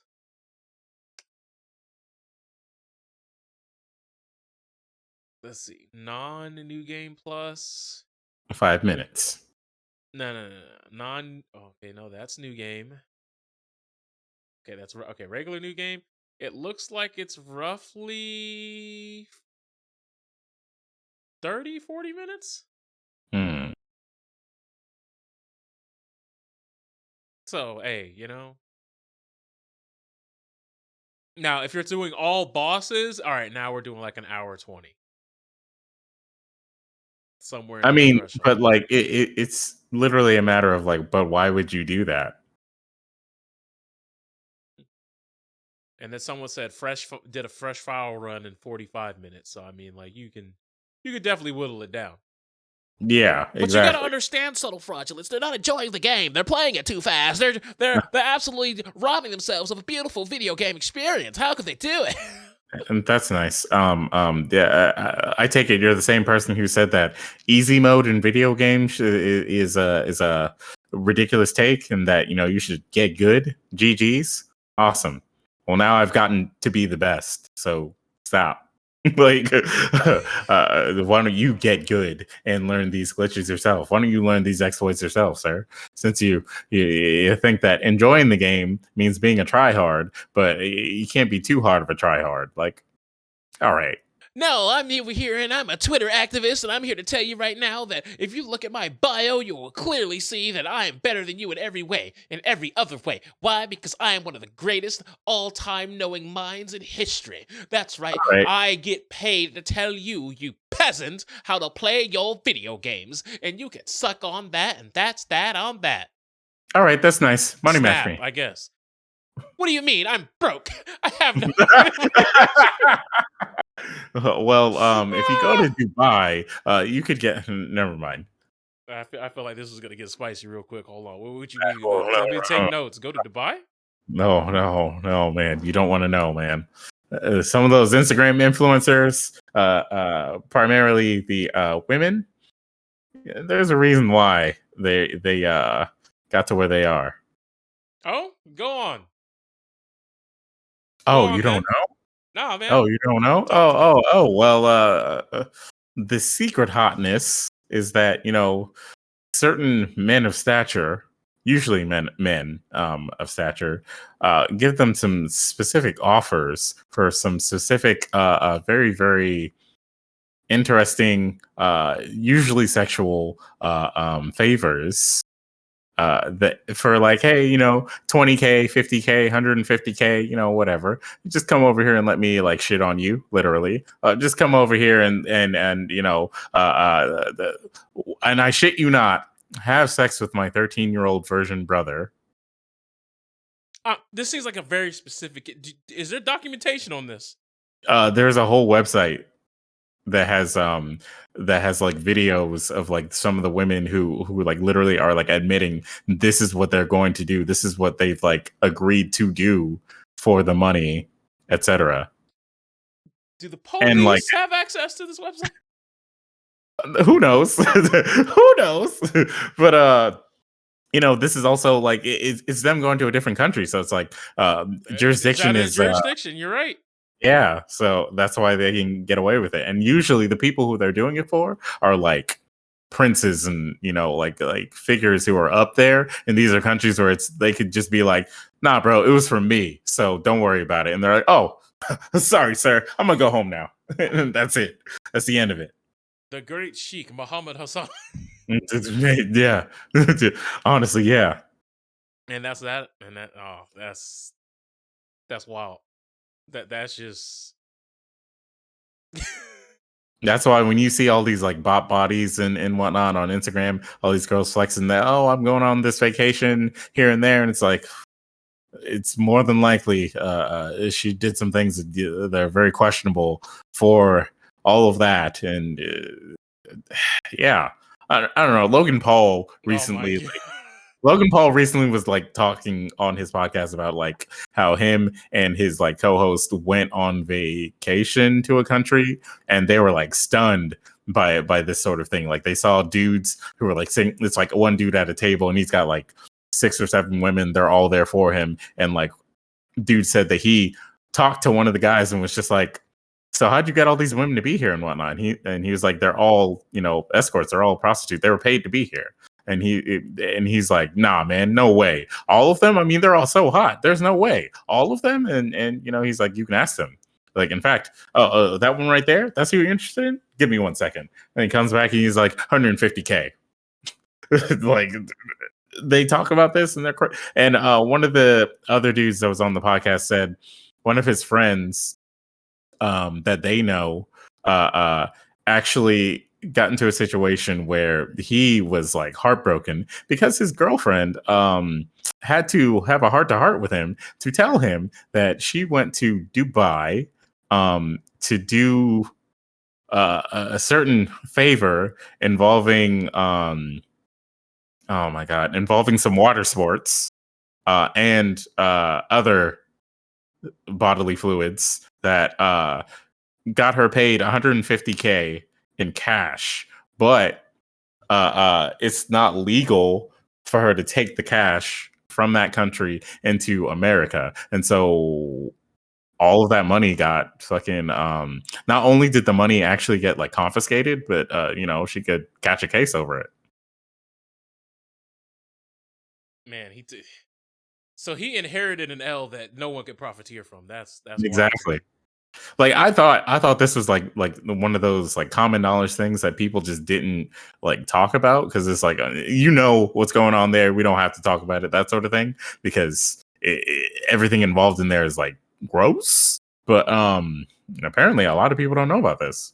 I would assume things like this happen because I mean, Yeah, you've seen plenty of documentaries on a lot of things that happen in the Middle East. You've seen Plus- how Saudi Arabia handles business, and you would just assume these things at the happen very down base of there. it, like at the very base of it, people are like, "Oh, she's probably a sugar baby, so she's probably like sucking off some old dude or something." And it turns out that's like the least gross of the options that could be what the actual truth is there. And that's like, well, I don't want to know. I Yep. just don't want to know. And somehow it just keeps getting worse. I mean, eventually we'll be in an alternate timeline in a world where Spider-Man No Way Home does not even get a trailer. And yes, we need to talk about it. So Before honestly, we talk about that real quick, though, this is a very prime reason why OnlyFans was, so beloved by many sex workers, and why OnlyFans, like the because it's creator of OnlyFans, safe. was like, "Hey, yeah," he was like, "Hey, yeah, no, I'm sorry, forget what I said back there. We're not getting rid of the whole sexual content thing. I am sorry. Please forget what happened last week. We were just kidding." Because it finally started to affect their bottom line. They said, Of course. we lose that many of our users if we do this? Of course. No, come back. We care now. We promise we care. We'll do better." And it's like, bro, you've already shown us that you don't mind injecting the vast Right. majority of your user base into the shadow realm at the moment's Exactly. notice. Like now they looking at you kind of funny, like, okay, so we get to stay here for like what, another 6 to 8 months, or whenever y'all decide y'all want to piss your pants because a credit card company said they might pull out. Like all these other spots that you talked about last week, the Fansleys of the world. Oh man, they're trending up right now. Yeah, because like you've already shown your ass. So like all of these like content creators are like, yeah, they don't give a fuck about me. Even though like ultimately like in my brain, it's like the majority of like society doesn't give a fuck about what they do. So I'm expecting like all of these companies to ultimately see them as expendable. But once it really like the reality hit and it was like, oh, I might not have my job, like my livelihood anymore. They're like, yeah, I'm going somewhere else. And OnlyFans is just like, hey, no, come back, please. And it's like, nope, too late. But you know what's crazy to me Like, though? what? They really Spider-Man? have full-time Twitch streamers out here talking about yeah, you guys got to start filling out job applications now and get a real job. And it's like, Bro. And Twitch is trying to take your money too. it's like the Twitch is take. What do you mean trying? They took. That's right. You're right. They are taking your money. They're taking like what, 50% of your subs now? 50% of subs and I believe 50% of donations as well. Like it's bad, man. Bro. Like they are out here robbing Dubank. But it's not all doom and gloom because Streamlabs, yes, that Streamlabs has now a cash money taking over program in which you can donate to the streamers with no fees. And I think like at that point, why would you not donate that way? Like, do not sub to my channel unless you just want the emotes. But you will be far better off going through the Streamlabs application. You will be infinitely better off when I set it, because I'm going to set that up probably tonight. But you will be infinitely better off, and your money actually going to be able to go into things that can help repurpose the stream. So if you've already set up like your donations through Streamlabs, is that just automatically going to apply, or do you have to go back there and like adjust it? I have set mine through Streamlabs, but I haven't actually looked into my dashboard to see if it's like automatic. Okay, that's fair. Because yeah, it's hard out here, right? You got YouTube that doesn't really want new creators to like thrive that much unless they know somebody. You got fucking you got Twitch who's like, we want to take half your money, bro. I mean, we need it with this whole DMCA thing that's happening because we don't want to make a deal with those people. Come on. Shit. You got OnlyFans that's like, I mean, fuck all that. We just want to make wholesome content for our kids, right? Hey, yeah, huh? Families, evangelicals, credit card companies, please. Evangelicals. It's like, hey, get your pastor to make an OnlyFans, please. Oh, that happened. Never mind. I'm sorry. I don't remember if I ever talked to you about this, but like there was a woman who was a pastor who she came out as bisexual and then she also made an OnlyFans. And so, like, when she made the OnlyFans, she, quit being a pastor because she got so much shit about it. And she's like, shit, I'm making a lot more money now than I did back then. So, Oh, that's wild. So it yeah. seems Mm-hmm. like I have early. It says that we've given you early access to monthly tipping. So apparently, I have it. Okay. And Okay. That's good. I do believe that all you need is the link. Okay. I think I have the link on my Twitch page already, but like, I'll check into all that shit um on my own time. So yeah, it would definitely seem as though that is the way to go. Neat. Hell Also, yeah. did you know Streamlabs has a logo maker? It has an intro maker. Like you are now able to generate like things. Now, granted, they're part of their premium service, Premium which I think is service. like what, $19.99 a month, Yeah. something like that. Yeah.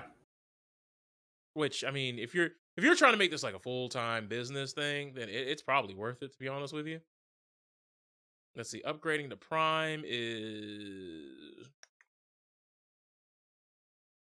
okay. So you can either play $12.42 a month, $15 a quarter, or $19 a month. What? Oh, okay. Hold on. The $12 a month, that's playing a year. But Oh. you're locked into the year.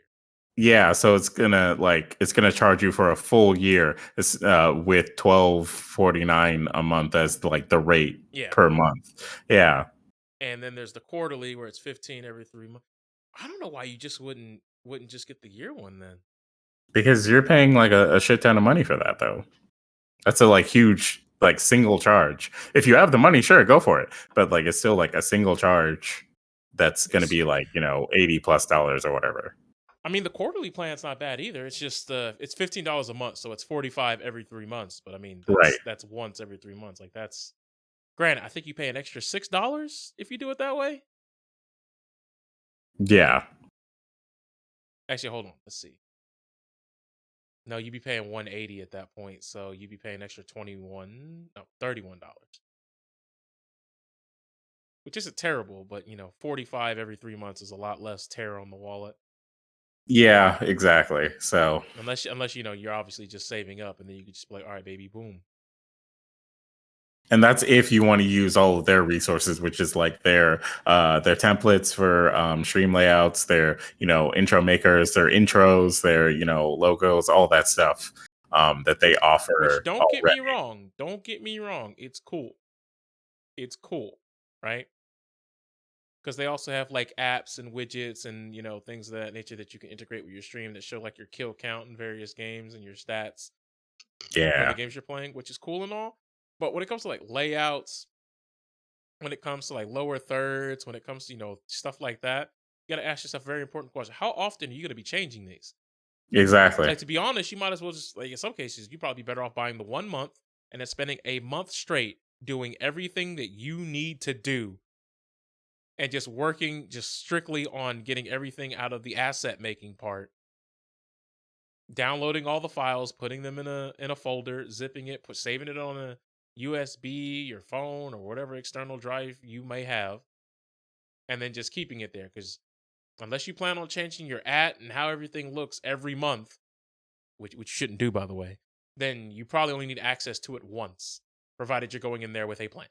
So Right. I would suggest having a plan, then buying it, then going into whatever your plan is. Don't buy it and then try to make a plan, because then you're literally wasting days. Right. Or you could reach out to, your local commissioned creator on Fiverr or, whatever platform. And you could commission someone to make those things for you, which would be roughly around the same price, maybe a little bit more, depending on what it is you want. But yeah, you could do that. Or if you want to do the legwork, buy that 1 month, take the assets, change them how you want to change them, and then just keep them. And then unsubscribe. Like, simple as that. Now you got yourself a nice little stream layout. You got yourself some a logo and all that stuff. and you can just continue streaming. These are the facts of life. But yeah, man, that Spider-Man trailer, right? Oh my god. Oh, the multiverse. Look, I'm gonna tell you right now. I have a dark horse, and I mean dark horse, stupid thing I want to say. Okay. The Doctor Strange in that movie's a scroll. Yep. Because of how weird he was acting, right? How weird he was acting, how he was just like, yeah, I don't mind destroying the fabric of time and just fucking things up on a whim because you feel as though you're nervous, Mr. Parker. Yep, that's fine. Yeah, but how would a scroll get access to that kind of magic? I don't know. Your guess is as good as mine, bro. That's the only thing. Like They'll probably do some nonsense where it's like, oh no, the scrolls actually get to adapt to the knowledge of the person they're duplicating. I mean, that is like technically a thing that scrolls could do. You know, scrolls could get like physical abilities from people and shit like that. But so far, the movies have not indicated that they can do that. And if they do, it'll be like, okay, then why didn't you guys just save yourselves when you were getting oppressed? But you know, whatever. It's like, yeah, that dude that was jumping y'all. Yeah, why didn't y'all just be like, yeah, now we 10,000 to you, huh? And then jump in. Yeah, exactly. There's like weird things about the way they introduce scrolls that like is annoying, but I hope like if your theory is right, it would actually be really cool for the movie, especially since Peter technically already has like an experience with a scroll in one of his movies. Exactly. Which is why So I was like, yeah, that'd probably be interesting. honestly, one thing that I haven't seen a lot of people talk about is the suits that are in the trailer kind of indicate that like there's definitely going to be at least one other like Peter or Spider-Man that's in this movie, because in what is it, Far From Home? Yeah, in Far From Home, he got rid of the the Stark suit or the Iron Spider suit because of the fact that he's like, I don't need this anymore. And he made his own suit that's supposed to be like better than that, using Stark's technology, which is the current suit that he has. And then all of a sudden it just shows him wearing the old like Iron Spider suit, and it's like, why would he need that? Okay, here's the thing that I think that's going to happen in that, right? Because I don't know if you guys remember, they're in I want to say it was Infinity War trailer. There's a scene where it shows Hulk running with everyone, but then it ended up being the Hulkbuster suit. Yeah, I genuinely think when the Doc Ock thing happens and he comes on the bridge, I don't even think that's I genuinely don't even think that that's Tom Holland even there.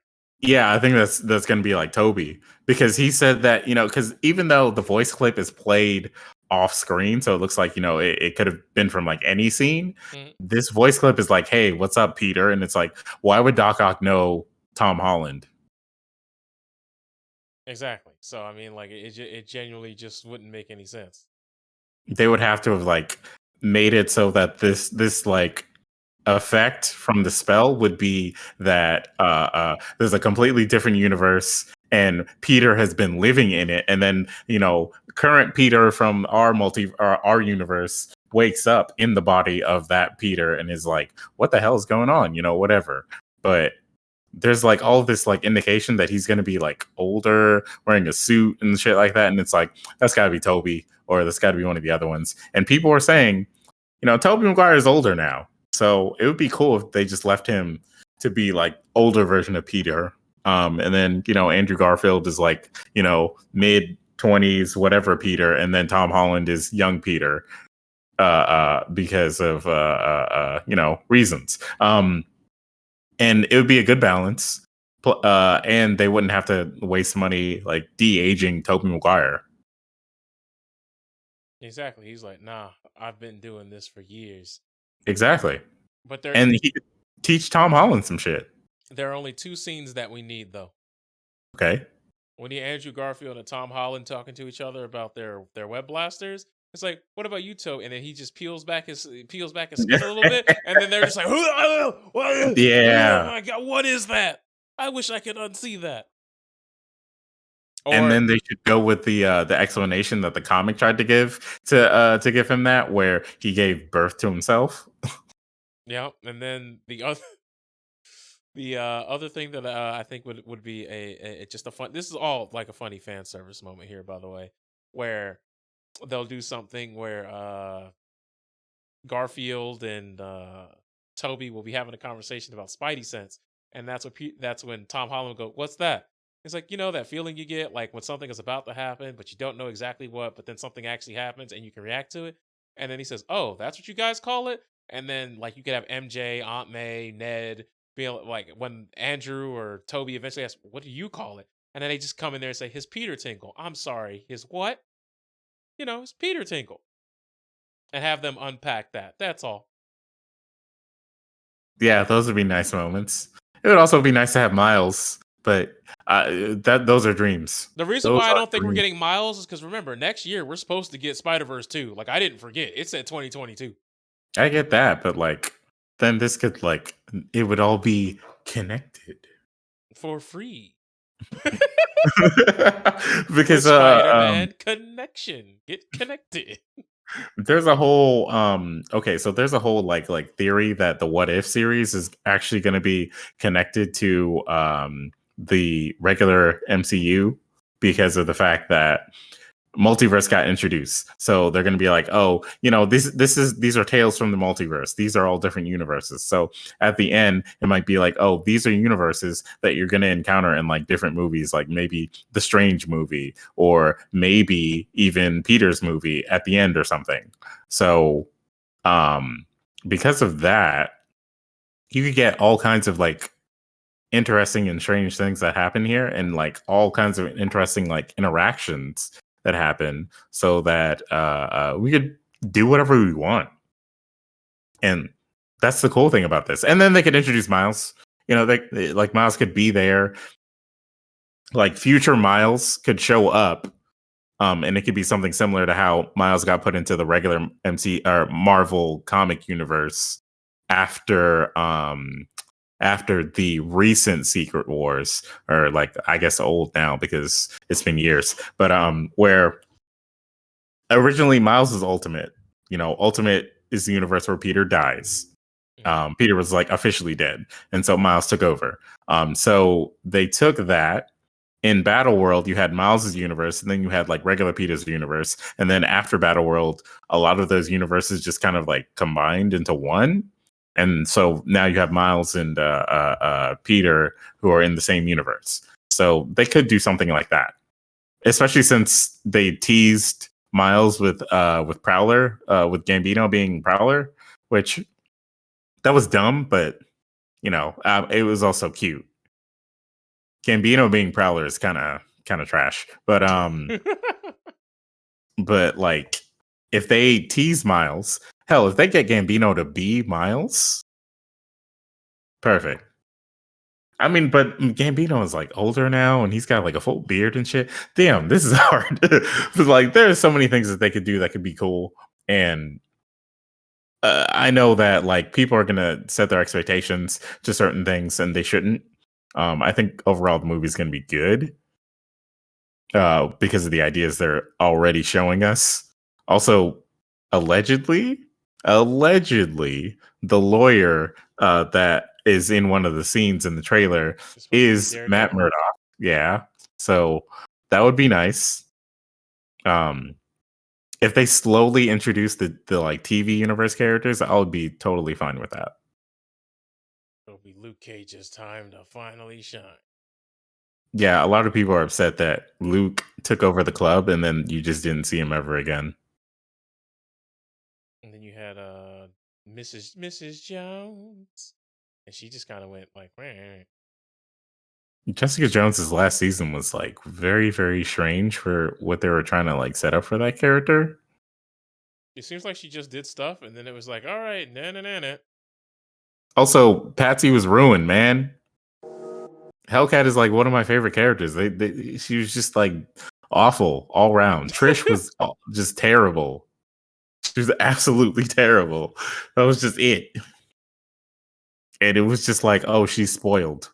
And I'm like, Spoiled is what we're calling it. That was really what it was. I mean, she was greedy, but like she was mostly spoiled. There She was you go. like I just want, When spoiled meets greedy, that's the big problem right there. yeah,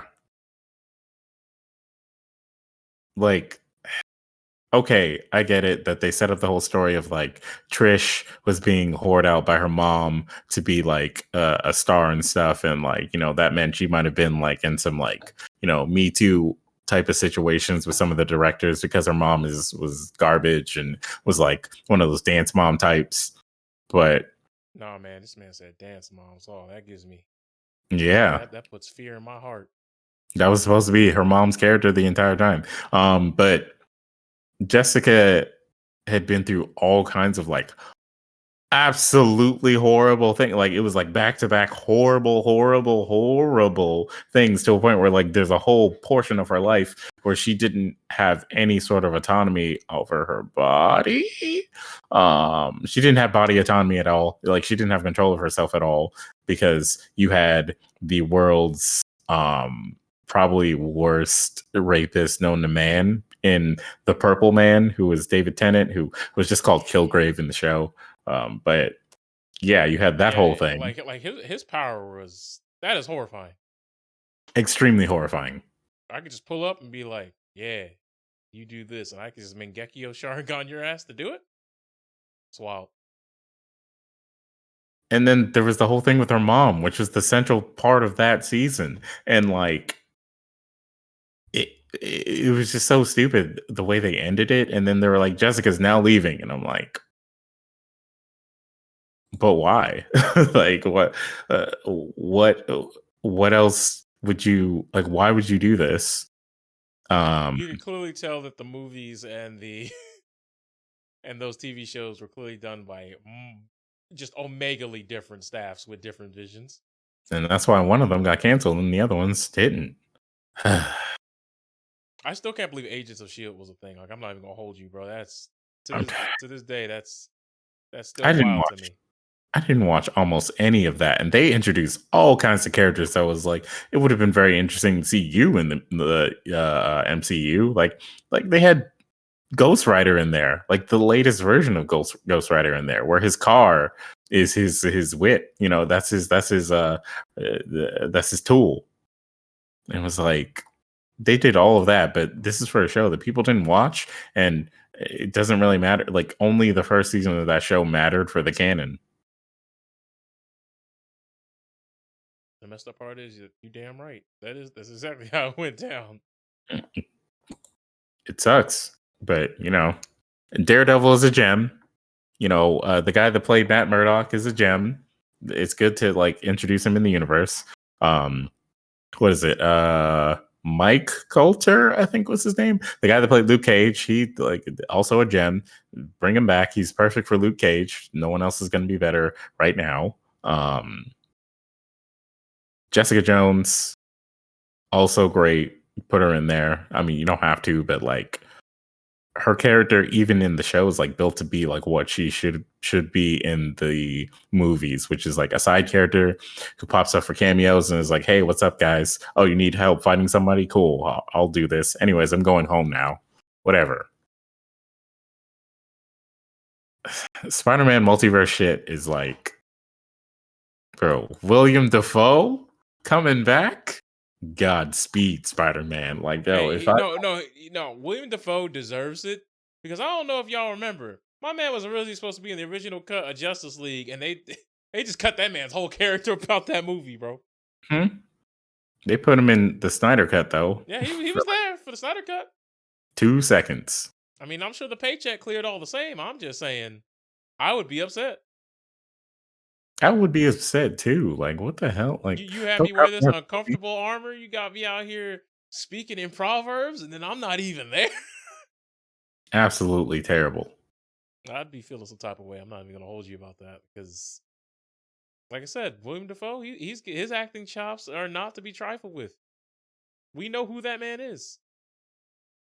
So I didn't know that like people weren't aware, but like Alfred Molina, like so, like there was the whole thing a while back where people were like, "Oh my god, what if they make the new Spider-Man movie and like all three of the Spider-Men are going to be on the screen at the same time?" Blah blah blah, this and that. And then you heard rumors that some of the other cast members for like villains and stuff were going to be there, and then Alfred Molina, the dude that plays Doc Ock, just straight up was like, "Yeah, I'm going to be in it." Like he said this like a couple of months ago. He just straight up said in an interview, "Yeah, I'm going to be in that movie." Like he didn't give a fuck. And boy, when you see him in this trailer, it's like I see why, bro. The fresh fit, man. That man came out with the jacket and whatnot. I was like, "What's up, Peter?" I'm like, who is this? Hey man, my man got places to be, bro. He sure do. Holy shit. He's a businessman, you know?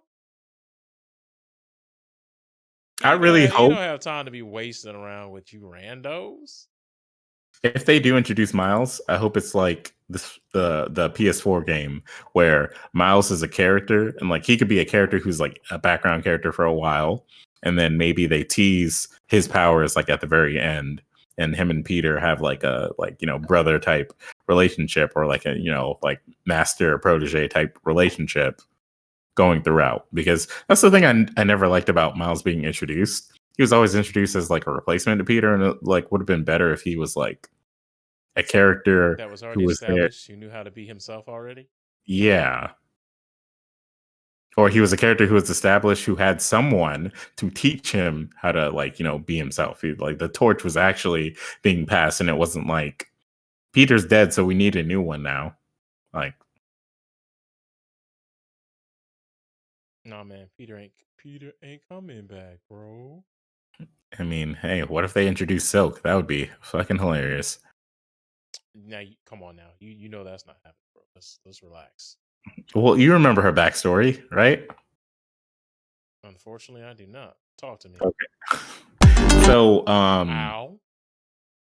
after the arc, after the comic book arc where Captain America was a Hydra dude, when they like released Hydra Cap and all that, the Cosmic Cube was like, I'm gonna like share some like secrets that you guys didn't know about or whatever.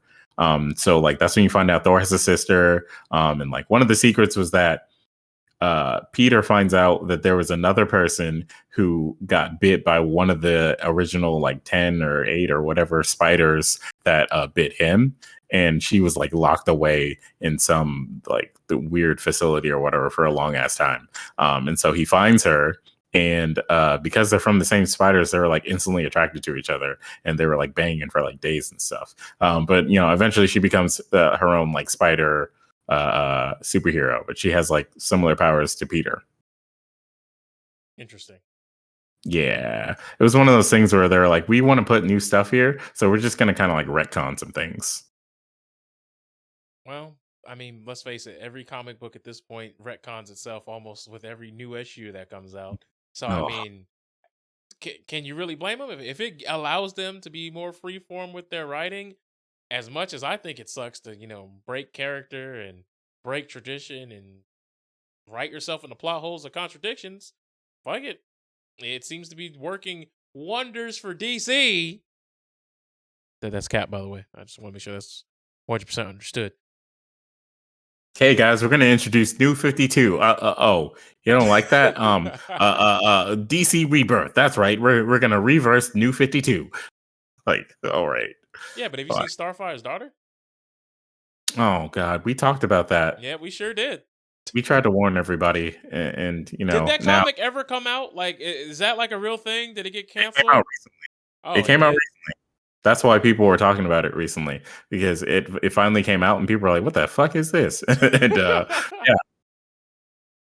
it's like it's fine. It can exist, but it's I don't know. The concept is very very like ridiculous.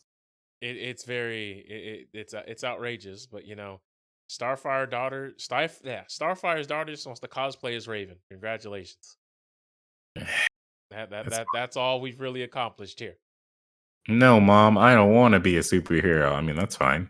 Like look, ultimately, is Starfire that famous of a superhero like in the overall universe? I don't think so. So it's like they make it seem like I The wouldn't even fame put her in the. I wouldn't even put her in the top 15. To be honest with you. Yeah, I wouldn't either. That's why it's like they're like, oh, the fame of her mom being a superhero is like putting so much pressure on her and stuff. It's like she could just not be a superhero. This is a universe where that's completely fine. Like, what? Yeah, it's like just because your parents a superhero doesn't mean that you necessarily have to be one. But since we're talking about taking characters out of character, y'all heard about this thing called Nickelodeon All Stars Brawl? Y'all heard about that? Yeah, buddy. I heard the 2 new characters got announced. Yep, April O'Neil and good old Cat Dog. And look, here's the reason. I see a lot of people like really hype about this game and are really interested in this game and really want to try this game out. Talking about they want to make it competitive. They want to treat it like an esport. They want to call it the Smash Killer. But you can't tell me this is celebrating the last 20, 30 years of Nickelodeon and the game has no personality. Now, I'm not saying that the game will release with no personality, but up until this point, how are you going to have Nigel Thornberry? How are you going to have Helga Pataki? How are you going to have Zim and nobody got audio? Nobody has had dropped a single line of voice work. Like, we ain't heard Zim scream. We ain't heard Nigel go, nothing. They're all mute. And if the game releases and I don't hear Helga spitting some heat at people about how they're whack, that they're trash, that they're garbaggio, throw the game away. What am I playing it for? Well, hey man, there's this game called Power Rangers Battle for the Grid that has a nice line I would like to say to this of like, I am somewhat of a video game without voice lines myself. And it got patched in like after like the first 2 or 3 patches of the game. Here's the So difference though. That game started off as a mobile game. no. That game It, was a mobile game. It was a it port looked like of a one. mobile game. It looked like one. It sure did, but it wasn't. It actually wasn't. That's the thing that hurt me when I first saw it. But it wasn't a port of a real mobile game. There was a mobile game that had like a similar look, but I thought it was just a port of that game. Nope. This is what upset people at first. It was like bro, that looks just like that mobile game. Like what is this? And it's like, no, it's a different game. It's this is the fighting game, and it's like all right, well, you're doing the best of what you got, I guess. All right, well, I guess they tried at some point. But they made it cheap. That was the smart thing on their end. Because Like this they made it Nickelodeon game is going to be like a full price Switch game, right? Uh-huh. Well, all right. Well, there you go. GG's. But you go tell me if I don't hear Zim scream, if I don't hear Danny saying go and go, what's the point? What's the point? This ain't Marvel vs. Capcom Infinite. This isn't Functions. Hey man. Marvel vs. Capcom Infinite had voice acting. All right, it may have had I am Iron Man, but it's something. It's better than absolutely nothing. Because look, bro, these characters be getting hit in the trailer. Like I'm talking, they get beat up, and all you hear is the. Pff. You don't hear Like, come on now, nothing. Hey man, they don't have time to put all that in the game yet. Don't worry, the finished product will have it for you, buddy. Remember all that? Remember, hey man, I've been talking all this time. I'm like, when's KOF going to show me a life bar? They finally did. So there's hope. But here's the difference. The game that you just talked about? It's made by SNK? Yeah, you're right. But it come out in February. That's fucking insane. Nickelodeon All-Stars Brawl come out October 5th. Wait, huh? October? This year? That game come out in 5 weeks, kid. Oh, you mean next year, right? Nah, excuse me, 6 weeks. It comes out in 6 weeks. I've experienced this before, sir. So once again, I must bring up Marvel vs. Capcom Infinite. So for all of you who have like some hopium on all of this, or like, no man, they're gonna clean it up. Let me tell you from experience. No. What you see is probably the finished product of the game, and they're just like fixing marketing stuff, maybe addressing a few bugs here and there, but 6 weeks is not enough time to insert voice acting if they don't already have it. But if they haven't started, I mean. Look, man, if Look, if you're telling me that like I'm gonna have these characters in my control and they're just like they got the most personality of the of the sandbag from fucking Smash Bros, I'm good. Hey man, that I'm just sandbag good. has a really cool personality. What are you talking about? Don't you see that face? That has more personality than anything that we've seen so far in these trailers. I'm gonna tell you that right now. Hey man, doesn't April talk in the trailer? No, she has a microphone and don't say a fucking thing. Oh, I'm upset. Like Like I she literally had a microphone in her hand and she just does a flip in, poses, does some combos, but not a word, not even a syllable, not a little bo peep.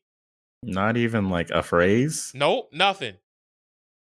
All you get is the Nickelodeon voice announcer guy who does random dancing. That dude. That's all you get. Mm. Yeah, people are. I think people are hyping up this game a little bit too much right now. Especially when they call it the Smash Killer. That's you guys stop. Desperate. Desperation does a lot of things to a person's psyche, bro. There's no such thing as Smash Killer that'll come out anytime soon because no one wants to do that. First off, second off, have you seen the roster of Smash Bros. Ultimate? That game has like almost 100 characters now. I'm saying it's Teflon. You can't even touch it, and all the characters got depth. Yeah, and they have like all these references and like, oh my god, there's so much detail in their designs. Like that game. Say Like what you will about how it plays, that game is fucking beautiful. because like let's be real. Like when Sephiroth came out, they could have just had Sephiroth, but they gave you like so many smorgasbords of Final Fantasy music. They were giving you music from games he wasn't even in. And then they took off his shirt. They're like, here you go, ladies. Like, Something for you. Something for people who want to look at the true male gaze. Dun, dun, dun. Look, the Tekken soundtrack that was added with Kazuya alone is probably the best thing that probably one of the best things that you could compare to Smash Killer games and be like, can you do this? No? Then don't ever fucking say that you're going to kill this game. Like, no way. It's like, No don't get me way. wrong. Nickelodeon, the only way y'all gonna be doing it is if y'all have as much time, effort, dedication to each and every single iteration of whatever this all-star brawl nonsense is, and then Mhm. you unite Tatsunoko, Studio Ghibli. I know it's Ghibli, but I'm gonna say Studio Ghibli, Funimation, Cartoon Network, Disney Channel. Like you gonna have to get all of them.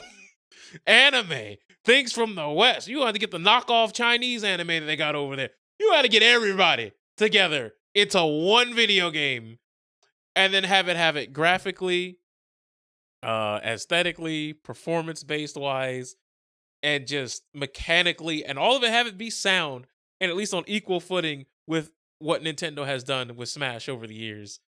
And you're gonna have to be able to bring that culmination together for $59.99 and maybe a couple of season passes. Look, That's not happening. There's no way it's going to happen. the Tatsunoko true versus Capcom can't even happen again. wait, why? Look, man, the licensing rights on that game is a nightmare. For the Tatsunoko characters, right? Yes, like that is a nightmare. I don't know if they'd be able to do it again to make a re-release.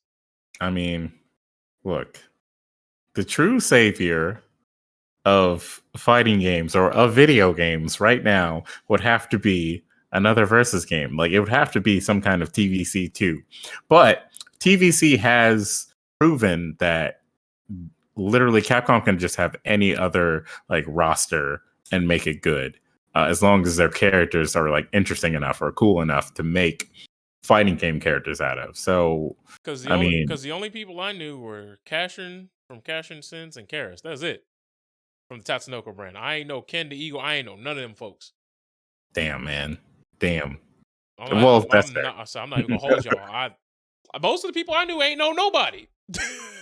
Look, my brother had to tell me about Tekka Man, or actually his let me tell you right now, his fucking No, wait, hold on. I did know the caper. Oh God, what's her name? Duranjo. Okay. But I only knew that because of Get Amp 2, because there was a character named Gerondo. And I was like, this is a parody of something. And then I looked it up, and yeah, I was like, oh, Duranjo. And then yeah, a whole bunch of things. But go on. Yeah, Tekka Man's American name was actually Techno Man, which leave it to America to just take something and just be like, nah, man, that's not cool enough. And it's like, bro, please let it go. Like let it be what it is. Like just say you don't understand and then like leave it at that. Don't be like, no. Tekka Man. No, Nah, man. techno. Yeah. Like Techno man. like shit. I didn't know that what that was until my brother told me, and then like showed me the entire anime for it, and that shit's cool. Like this shit is cool. It's weird that there are two characters for that one guy in Tatsunoko, but who cares? It proves that Capcom could really just versus anybody and it'll be fine. I mean, CVS 2, that's a game that people miss, but you know, that's not happening again, and that's fine. Whatever. I mean, it's not, but you know, they could do Capcom versus Capcom. It don't fucking matter, man. Old versus new, it don't matter. Monster Hunter versus the rest of Capcom, like it really doesn't matter. Capcom can make a game that would be good enough, but nah. No, you said Monster Hunter versus, and I'm just like, so it'd be the Monster Hunter and like anthropomorphic version of all the monsters. I don't want that. Nah, it would be like the various like Monster Hunter like known characters in the game with their like Monster Hunter like each of them would have like gear from a certain monster or something like that. Maybe some of them would like be able to like summon monsters or something stupid like that. But yeah, Nah, God, I mean, put a pin in work. that and workshop it. They could make it work, but it would be a struggle. But I understand. But like, you know, if that's all they have, that's better than nothing. I mean, sure. But like, it really just depends on like what IP like is willing to work with them. Honestly, like anybody, as long as it's not Disney, them. because I feel like Disney gonna fumble the bag another time, and I don't need to see that again. Yeah, stay away from Disney. Those people are pretty vicious when it comes to their games. They don't seem to have a single person in the room who understands how video games work. And so, yeah. They really looked at Split Second and said, we don't need a sequel for this. Meanwhile, Burnout was like, we'll take this opportunity to make 2 more. Exactly. And a remake. Exactly. Yep. But, you know, it is what it is. It be like that when it be like that, especially when Disney owns it. But the last thing we're going to talk about is probably, I want to say it's the dumbest topic, because people were acting real stupid about this. Okay? So let's talk about it.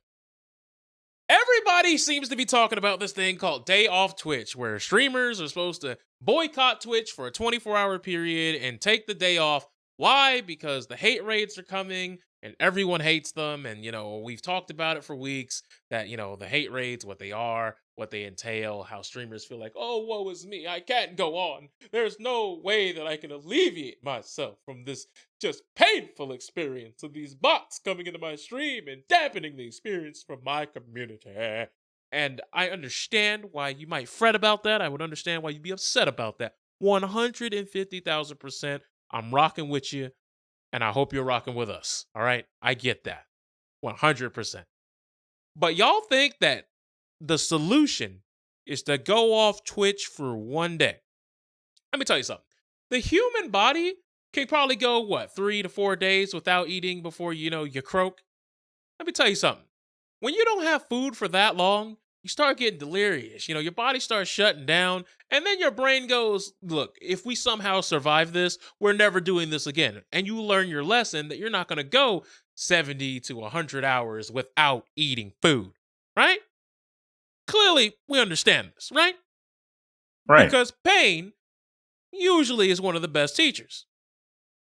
Twitch, y'all going away for 24 hours is like the equivalent of a human body not eating for 25 minutes to an hour. Congratulate. What have you really done? Because let's face it, if you're not getting the entire platform to upheave itself from the earth and move somewhere else, whether it be a competitor like YouTube or whether it's just deciding, you know what, we're not going to stream for an entire week, an entire month. You understand, Twitch is already an entity that loses money and operates at loss. For a company that has almost infinite money, that treats their workers in just absolutely mind-bogglingly terrible conditions, known as Amazon. And as you guys know, workers be walking out of Amazon still fine. You think they're not going to be able to live with you guys, walk away for 24 hours? There's times where Twitch goes down on its own accord for 6 to 8 hours for certain people. Uh, On its own accord. Like, we didn't even have to finesse that. Y'all say, y'all gonna walk away for 24 hours and that's supposed to do something? Because they know for a fact when you guys come back, what's gonna happen? You guys are probably gonna stream longer to make up for the lost time from the day before. And more people are probably gonna donate money to make up and compensate for the fact they could not donate yesterday. Now, if you do not get everybody involved on this and have like a large, several months in advance conversation and make sure everyone is on board with this, just like any other TV channel, when your favorite show gets canceled, you're just gonna find something else on the platform. If you go on to Twitch with, oh wow, he's not on. Oh man, that's crazy. I guess I'll just watch 1 through 45 over here who are online.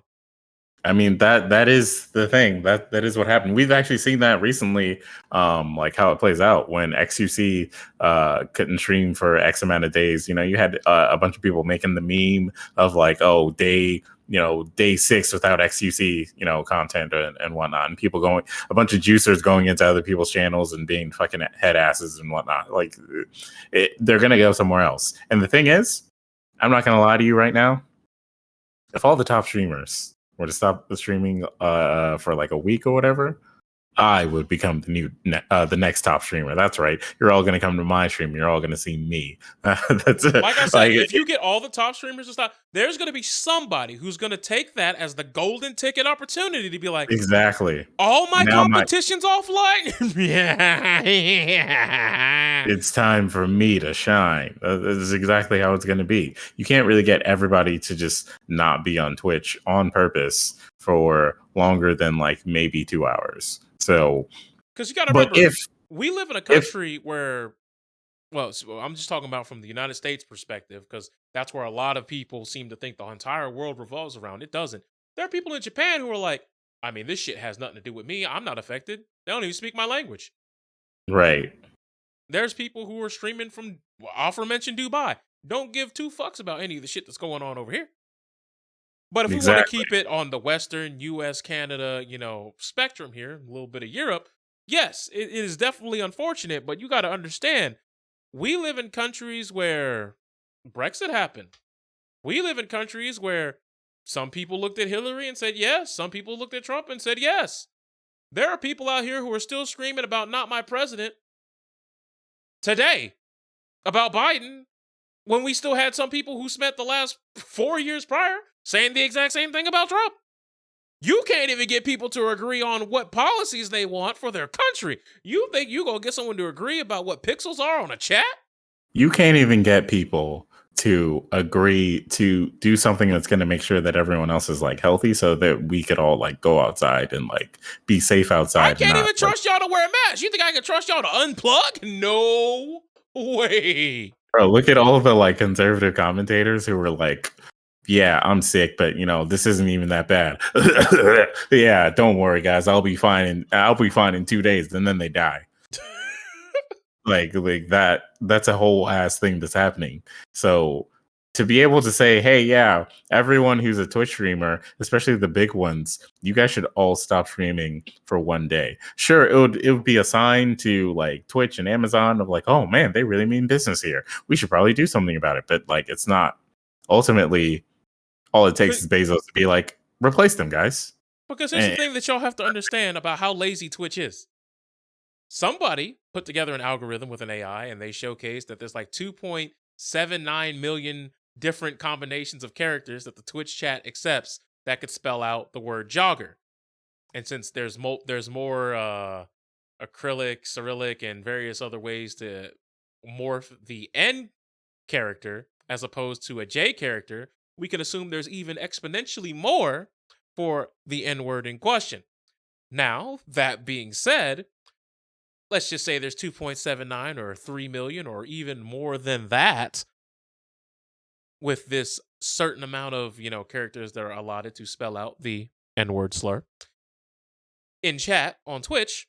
You got to start asking yourself, you want every user to manually go through and make commands that block out all these when here's the kicker, folks. They actually cap you on how many times you can do that in the course of a day. So you're going to be doing this day after day after day after day, in which they said if you were to have a bot do it for you for 24 hours, it would take you over 2.5 months of the bot working 24 hours a day to ban all the combinations. Like, someone did the math on this. You understand how stupid this is, right? This is something that you would think that Twitch would be able to nip in the bud on their accord with their mass amount of resources that they pulled together by being backed by a big company like Amazon, but somehow, some way, they're still saying that the burden is on the streamers. Now, personally, the way I see it is this is something that's been happening. This is not a new era problem.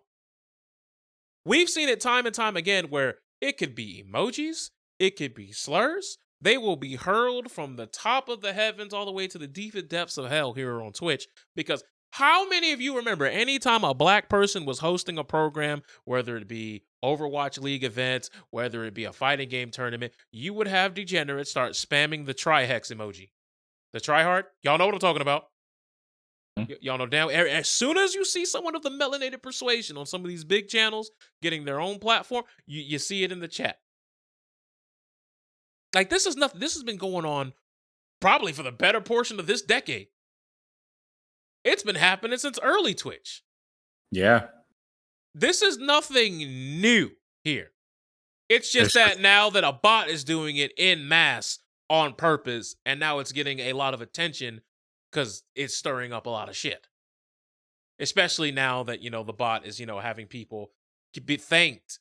Like, the bot is following people and they're thanking it like, oh, thank you, insert person here. They're not thinking it's a bot. And then the bot just immediately wall of slurs after they just thank him. Kind of, gives you some whiplash, derails your stream a little bit. But right. There are many tools that are in place for you to fight this, yes, but it's clearly not enough. And Twitch should, do something.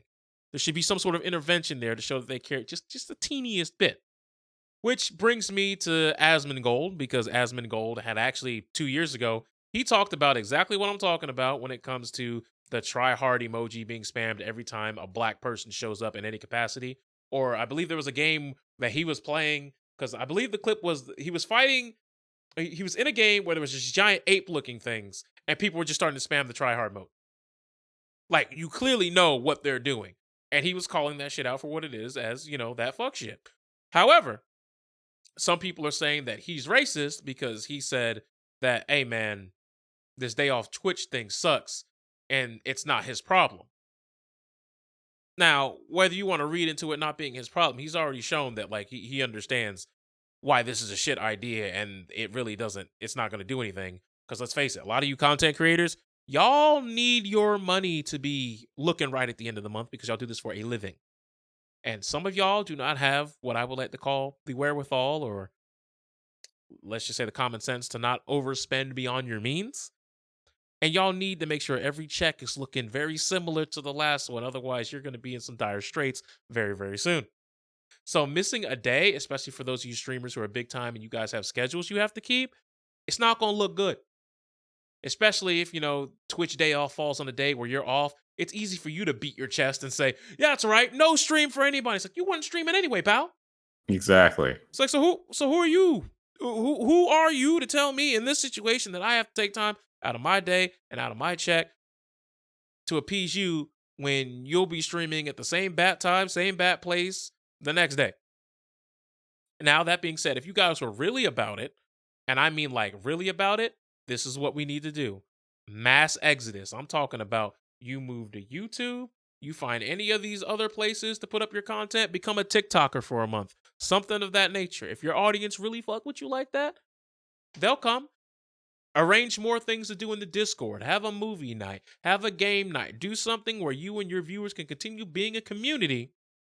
You're just doing it off-site, off the platform, en masse. that'll get some of Twitch's attention. Like, oh snap, we're losing a lot of our content creators. Now, granted, how are you going to do that? Especially if you're partnered and you're big, you're not even allowed to do that because you signed a contract that gives Twitch exclusivity rights to your video content. Yep. Which means if you start going to YouTube, you are in breach of contract. Therefore, you can lose your partnership, and now you look stupid. You look dumb, and it may be a financially irresponsible move. And trust me, when I tell you, a lot of people who are Twitch streamers who are successful are very privileged people who have gotten very comfortable being where they are, and they are not going to do anything to jostle that. It's not going to happen. They are not going to take that L like that. They're really not. We've seen it time and time again. A lot of these content creators, if it's a lose money move, not happening. They don't care how many people got to suffer outside of them. They'll be like, they'll get over it. It'll be fine. And again, if like a bunch of small streamers, especially streamers who are not part of the affiliate program or the partner program, are like, yeah, we're just not going to stream, Twitch will just be like, okay. And that's the one thing about like what Asmongold said that really like that I was like, yeah, he's definitely right. It's like at the end of the day, they'll just be like, oh, okay, that's nice. Anyways, okay, like all those top streamers. Still here, right? It's like, yeah, it's like all those top streamers who like have like 95% of the viewership. They're still going to be holding the platform. And if, let's just say, a couple of them go down, maybe some of y'all forgot how this works. But sometimes when you're not streaming, there's this thing called the auto host function, which means I can go to your channel, but oh, you're not streaming, but you're streaming your boy or your girl, your homie, your friend. And if their content is similar to yours, boom, they're already watching somebody else by typing in your link. There's a whole lot of things that go into this here. At the end of the day, they could just be like, hey, why don't you guys check out Almoran's stream so you can, feel the sensation of having your ears licked by a hot woman. Look, that floats the boat for some people too.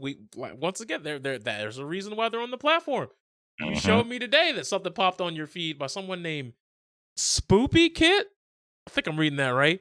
I think it's like Spooky Kitty. Spoopy Kit. Yeah, because when you clicked on it, it was just nothing but a girl in the bikini and just cheeks everywhere. And I'm just like, all right, well, you do what you can. OnlyFans is here to stay, baby. But hey, you don't even need that. You could just hop on Twitch. I mean, Linity has an OnlyFans now, but that's not the point, ladies and gentlemen. We're here to talk about Twitch. Yeah, we're here to talk about Twitch and how Twitch, it's pretty close, bro. Like you can come here and like if you're that much of a demon when it comes to the perversion and whatnot, you could get your rocks off here because all you got to do is come here and watch that Almoran stream, see her in that Black Widow cosplay, and be like, oh, that's exactly what I wanted. She's looking just like Scarlett Johansson right now. And if I put on my headphones, oh my god, the most amazing experience ever right here. And then that's it. That guy gets off. He donates like $200, and then he goes and fucks off and does whatever. You can't defeat that, honestly. And if those people can't even like notice if they're getting rated or whatever, hate rated or whatever, then Twitch is not going to care because who are they making money off of? Amaranth. Who are they not making money off of? You. So it sucks that Twitch is like this, and it really sucks that Twitch is like, hey, the only way we can make our money is if we take like 50% of what Amaranth is making. She won't notice, that kind of thing. But it also means we'll take some 50% of what you make. Like, here's the thing: a lot like we've seen that some of these top tier Twitch streamers, they are on very different contracts. Like, it varies between them. Like, some of them, they're not like, that 70-30 split that you heard about. There's some partners who are able to make 80% of their revenue, 20 to Twitch. There's some who got a 90-10 split. Now, granted, there's some sponsorship deals and things of that nature that also are on the table as well, so they're able to budget the money accordingly. But the point is, it's not just, when you're a partner and you get the check mark, you get a very specific, generic, cookie-cutter contract. Like, no, the upper echelon has their own set of rules and games that they are allowed to play. That's why you see a lot of times when some people were Twitch partners, like when you saw Grand Pooh Bear had that whole thing with... had that whole debacle where XQC got him suspended because of the Twitch rival scandal. I don't know if you guys remember that. Fall Guys related, I know. And he said, yeah, my Twitch guy called me, which means they have contacts at Twitch that will call them and let them know things ahead of time. Like, there's a whole entire subculture of what it means when you get a check mark on Twitch. Yep. And some of these secrets have already been divulged and we know about them. But my point is, it's very different than just, oh yeah, just, take a day off. A day off ain't doing nothing. Twitch will sleep through a day off. Let me put it this way, man. Amarant's screen right now says, ear looking. What are you doing, stepsis? Like, who defeats that? Who else? Who on this platform defeats that right now? How many viewers does she have? I have 14K, 14.1K. Who defeats that right now? You would have to convince her to leave, and she's not going to be like, wow, I'll go ahead and take the day off for you guys. And it's like, no. The only time she take the day off is when she's suspended. Exactly. Like she'll take the day off and still be fine because she's got her OnlyFans and whatnot. But like, people are going to follow her. Like her watchers are just going to follow her there, and that'll be that. And Twitch will be like, she's going to come back. Whatever. I agree. So there's this other thing that people are talking about when they're saying Asmongold is racist, because they bring up a clip that I want to say was from 2017, where he says that back when he was in school, right? Okay. And Hurricane Katrina happened. I know this is taking you way back. No. He said that a lot of the people who showed up as, in his district now, because, the hurricane took their homes away from Louisiana, the people there were animals. And he feels as though Hurricane Katrina could have done a better job. Right? Hold on. We're going to unpack this. Some people say that's racist that you would say that. And I started scratching my head because I'm like, do you think everyone who lived in Louisiana was black? Because this is starting to sound more like this saying more stuff about y'all than it does about him. Because, he used the word animals. But he was talking about victims of Hurricane Katrina. And don't get me wrong, I'm not saying that this was a good quote.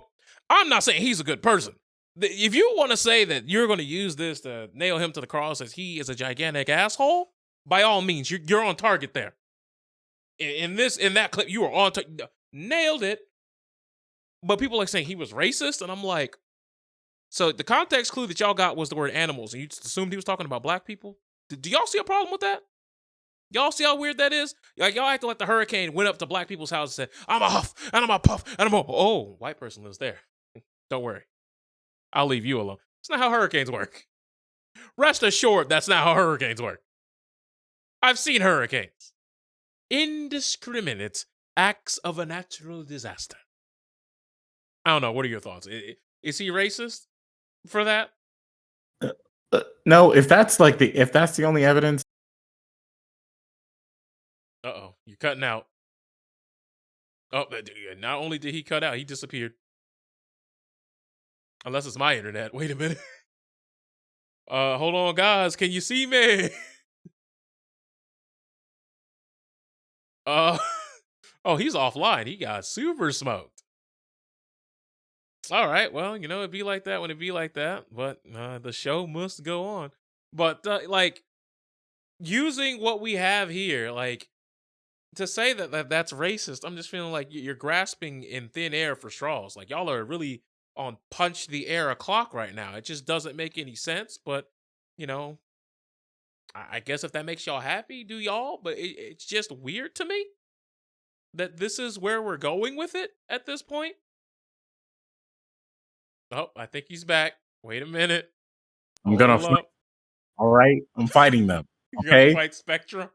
Like, this is absolutely stupid. Like, there's no point in me getting DC'd at all. I literally got DC'd on Twitch, and then immediately after Twitch came back up, I got DC'd on Discord side. So I don't know. They just don't like the way I use my internet, I guess. What the fuck? They heard you talking smack and was like, oh God, did he disappear again? Oh no, he's turning his camera on. Look, I'll talk shit about them as long as I breathe, okay? Until they fix all of this nonsense, I'm talking as long as I breathe. 100% understand, bro. 100%. Back to the whole Asmongold thing. I don't think he's being racist if that's all he's saying, especially considering like when people bring up shit like this, they don't bring up the context. They don't bring up like, hey, No, like he said it during this year. it's literally just that clip from 4 years It- ago. It's literally the- just that clip, and that's all the context they give you. those are usually like psychos who are reaching way too much. Usually those people are believing like crazy conspiracy theories right now and stuff because the facts don't matter enough to them, and that's what sucks. So Like the I problem, said, if you want to use that clip to nail him to the cross and say he's an asshole, oh, definitely asshole thing to say. sure, 100%. whatever, To that's fine. say these people deserve to lose their homes and they should have done more. Like, hello? Yeah, yeah, like he's an asshole. Like he's allowed to be. Like being an asshole is legal. Like you may not like it, but like it's legal. And you will not be catching any of my support. It just is what it Exactly. is. Exactly. I'm just saying, if you like, there's too many people who are actually racist out there for us to be trying to waste ammunition on And people who are not racist. yeah, and we should stop focusing on the people who want to sit here and complain about the ones that we shouldn't be focusing on, like the ones that we shouldn't put our energy towards. Like, look, if one of your friends is sitting here like, yeah, fuck Asmongold, he's racist, and it's like that's the only clip. It's like, get out of my way. I need to actually deal with the KKK and the actual racist organizations that exist right now. Thank you. It's like, yeah, how about the people who are threatening to hang us right now? Like, what about Yeah. like the people? How about the people who almost did it? Like how about that? You remember that? Like, I hope you don't we're not talking forget. about that. Like, we're wasting our time on this. Like, come on now, let's not be Right. stupid. You're being silly. How about all the people who are like sitting here like going to freaking school board meetings who don't even have kids who are just like critical race theory is terrible because the globalists are doing this and that, and it's like how about we worry about those people because one, they just don't want you to know about what America did. It's like how dare they tell us about what we did, that it's so terrible and racist that they're doing that. It's like, oh, that's it's usually racist playbook, play-by-play playbook move number one, which is say that the other people are racist. Like, no, you are racist for saying that I am racist for not wanting people to know about what America did. How dare you tell people that they actually did that?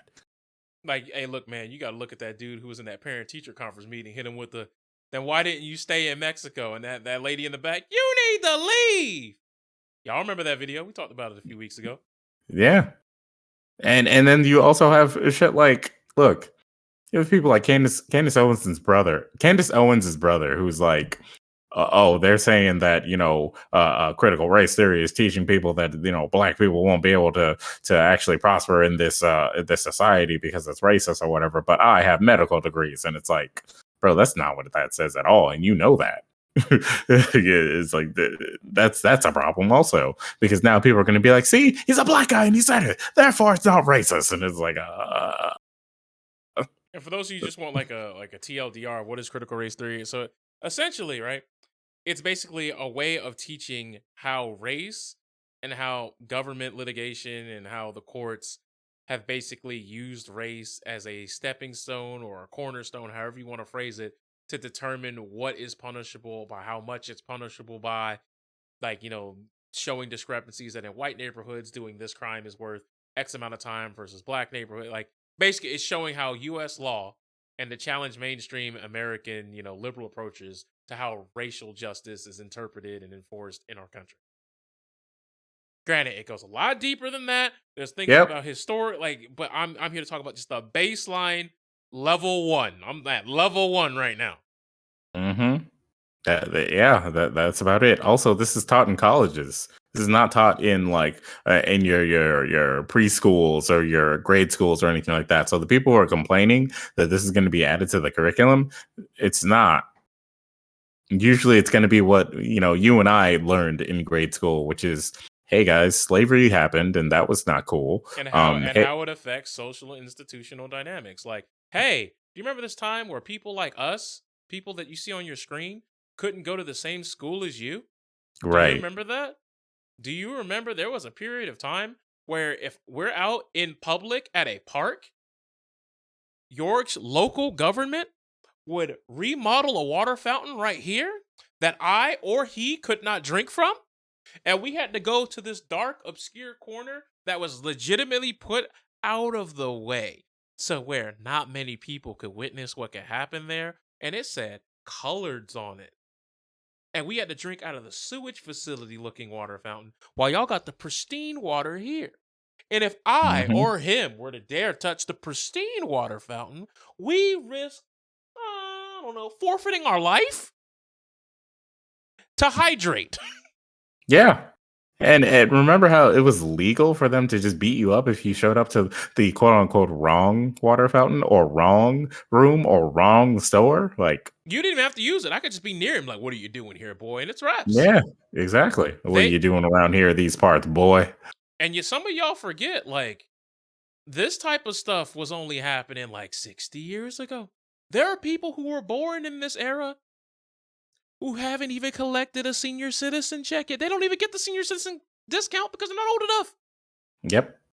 And most of the countries that have people, or countries, most of the states that have like people who are like losing their shit over this sort of thing are like majority white states. So they don't really have to worry. It's literally just like, hey guys, your grandpa may have told you about this, like, you know, whatever, that sort of thing. That's it. Hey guys, the KKK, or you know, a few states over in Stone Mountain, this is where they, you know, came to be. These are the horrible things that they did. You know, it's racist.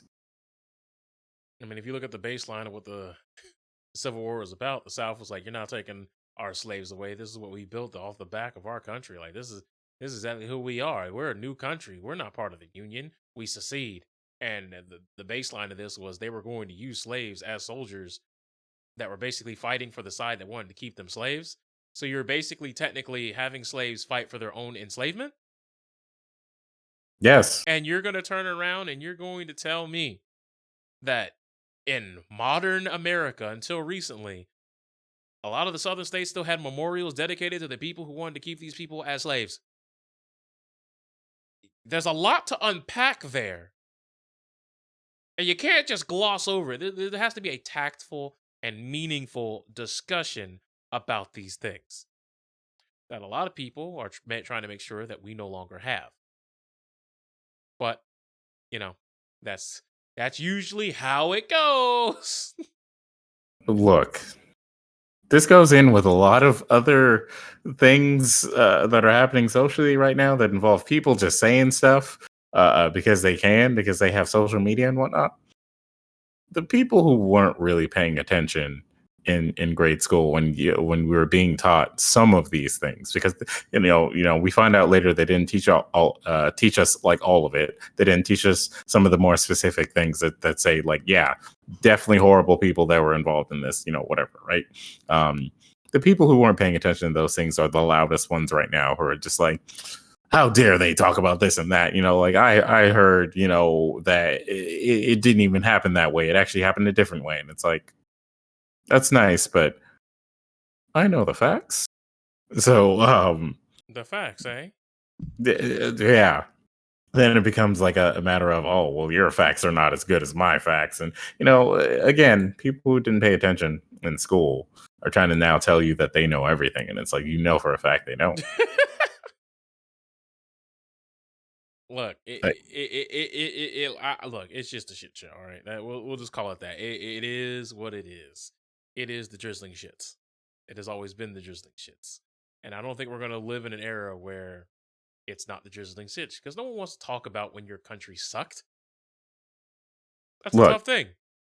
at the end of the day, the point is to inform people. It's not to sway them towards a certain opinion. It's to provide them with all of the knowledge on a certain subject and then allow them to make their own opinion based on the facts that they have been provided. Now, a lot of the people who are against this know that the facts are going to push them towards a certain conclusion that is not good for the people who are involved. And so they're like, you can't tell my kids about this because then they'll believe this. And it's like, why would your kids believe this if that fact is not bad? And that's all it is. Like, that's really all it ends up being. And I mean, if they have a problem with that, they have a problem with that. Again, my whole Florida thing, like we could just put them all in Florida, and then the rest of us can just live our lives doing normal things and not complaining about stuff that's like been proven ages ago, and not trying to say no, all that shit you were talking about years ago about the world being round. No, it's flat. Okay, NASA is lying to you. Why? Because they're evil. Like, Okay, cool. but why would China also lie, and Russia? Like all these Because countries they're is all hating each other. Chinese. That's why the Russians hate them, because they're Chinese. Wait, I think this is like Yes. gross. I'm sure they believe it. I'm certain they're like, there's 5 nations on this planet: Honestly, America, yeah. Canada, Mexico, Africa, China. You what? No, that's it. That's all that matters to them. It's like, well, what about Europe? They're all Chinese. All right, man. Look, man, They're we're at a not point American, and that's what we're counts. at a point now where people think like 5G is like somehow going to turn you into like the Lizard Man from the Amazing Spider-Man or something like that. Like they really out here just working double overtime on the conspiracy theories. I mean, I wouldn't want to be that guy either. I mean, did you see him? Like his face. It's weird that they decided that instead of making him look like a lizard, they wanted him to have a man's face, but like also combined with a lizard, and that just turned out to be the Goombas from the Mario movie that we all hate. Like, Shout out to the Goombas. Shout out to Goomba Nation. Get head stomped, bro. yeah. But yeah, this has been a little bit of a longer episode, and I think it's a good time to bring it to a close. We're hitting the 2.5 hour mark, and by that I mean the 2 hour and 40 minute mark. So plenty of content for you guys to catch up on the VOD. And yeah, as always, the internet has been nothing but a colossal mistake. And well, I hope you guys enjoyed it, because let me tell you something. After Dragon Con next week, I don't know how long we're going to be right for this world. Well, we'll see. We will see. Because man, I was looking at some of the people who are going to Dragon Con, and they're very upset that Dragon Con announced that they're going to have a mandate on bringing your vaccination card. Yeah, those people aren't going anymore, and that's fine with me. No, I'm perfectly fine with that. I'm like, all right, good by me. Whatever, man. But the fact that they have like tilted off the face of the earth about it is crazy. Some people want to be so loud to be so wrong just because they're like, no, my freedom has been taken away. I don't have a choice. And it's like, no, you still have a choice. It's just that one of the choices is frowned upon, like immensely. And one of the choices is don't go. Right. Just don't go to the tournament, boy. Just don't go to the con. How dare they not let me in after I decided I don't want to, abide by their rules? And it's like, they have the choice to do that. They have, this is capitalist society right here. Like they have the ability to do that because you wanted them to be able to do that. So you also have the choice of not going. Like if you want to choose to go, you got to abide by the rules. Facts. Just like, what people say about like people, like criminals who get killed by cops and shit like that. Well, I mean, if you didn't want to get shot by a cop, you should have followed the law because them's the rules. Nah, man, it only works for them, bro. All right. It don't work for us. All right. Well, they're more American than me, I guess. I don't know what to say. That's what social media taught me. Anyways, y'all be safe. Have a good set of games and an even better day.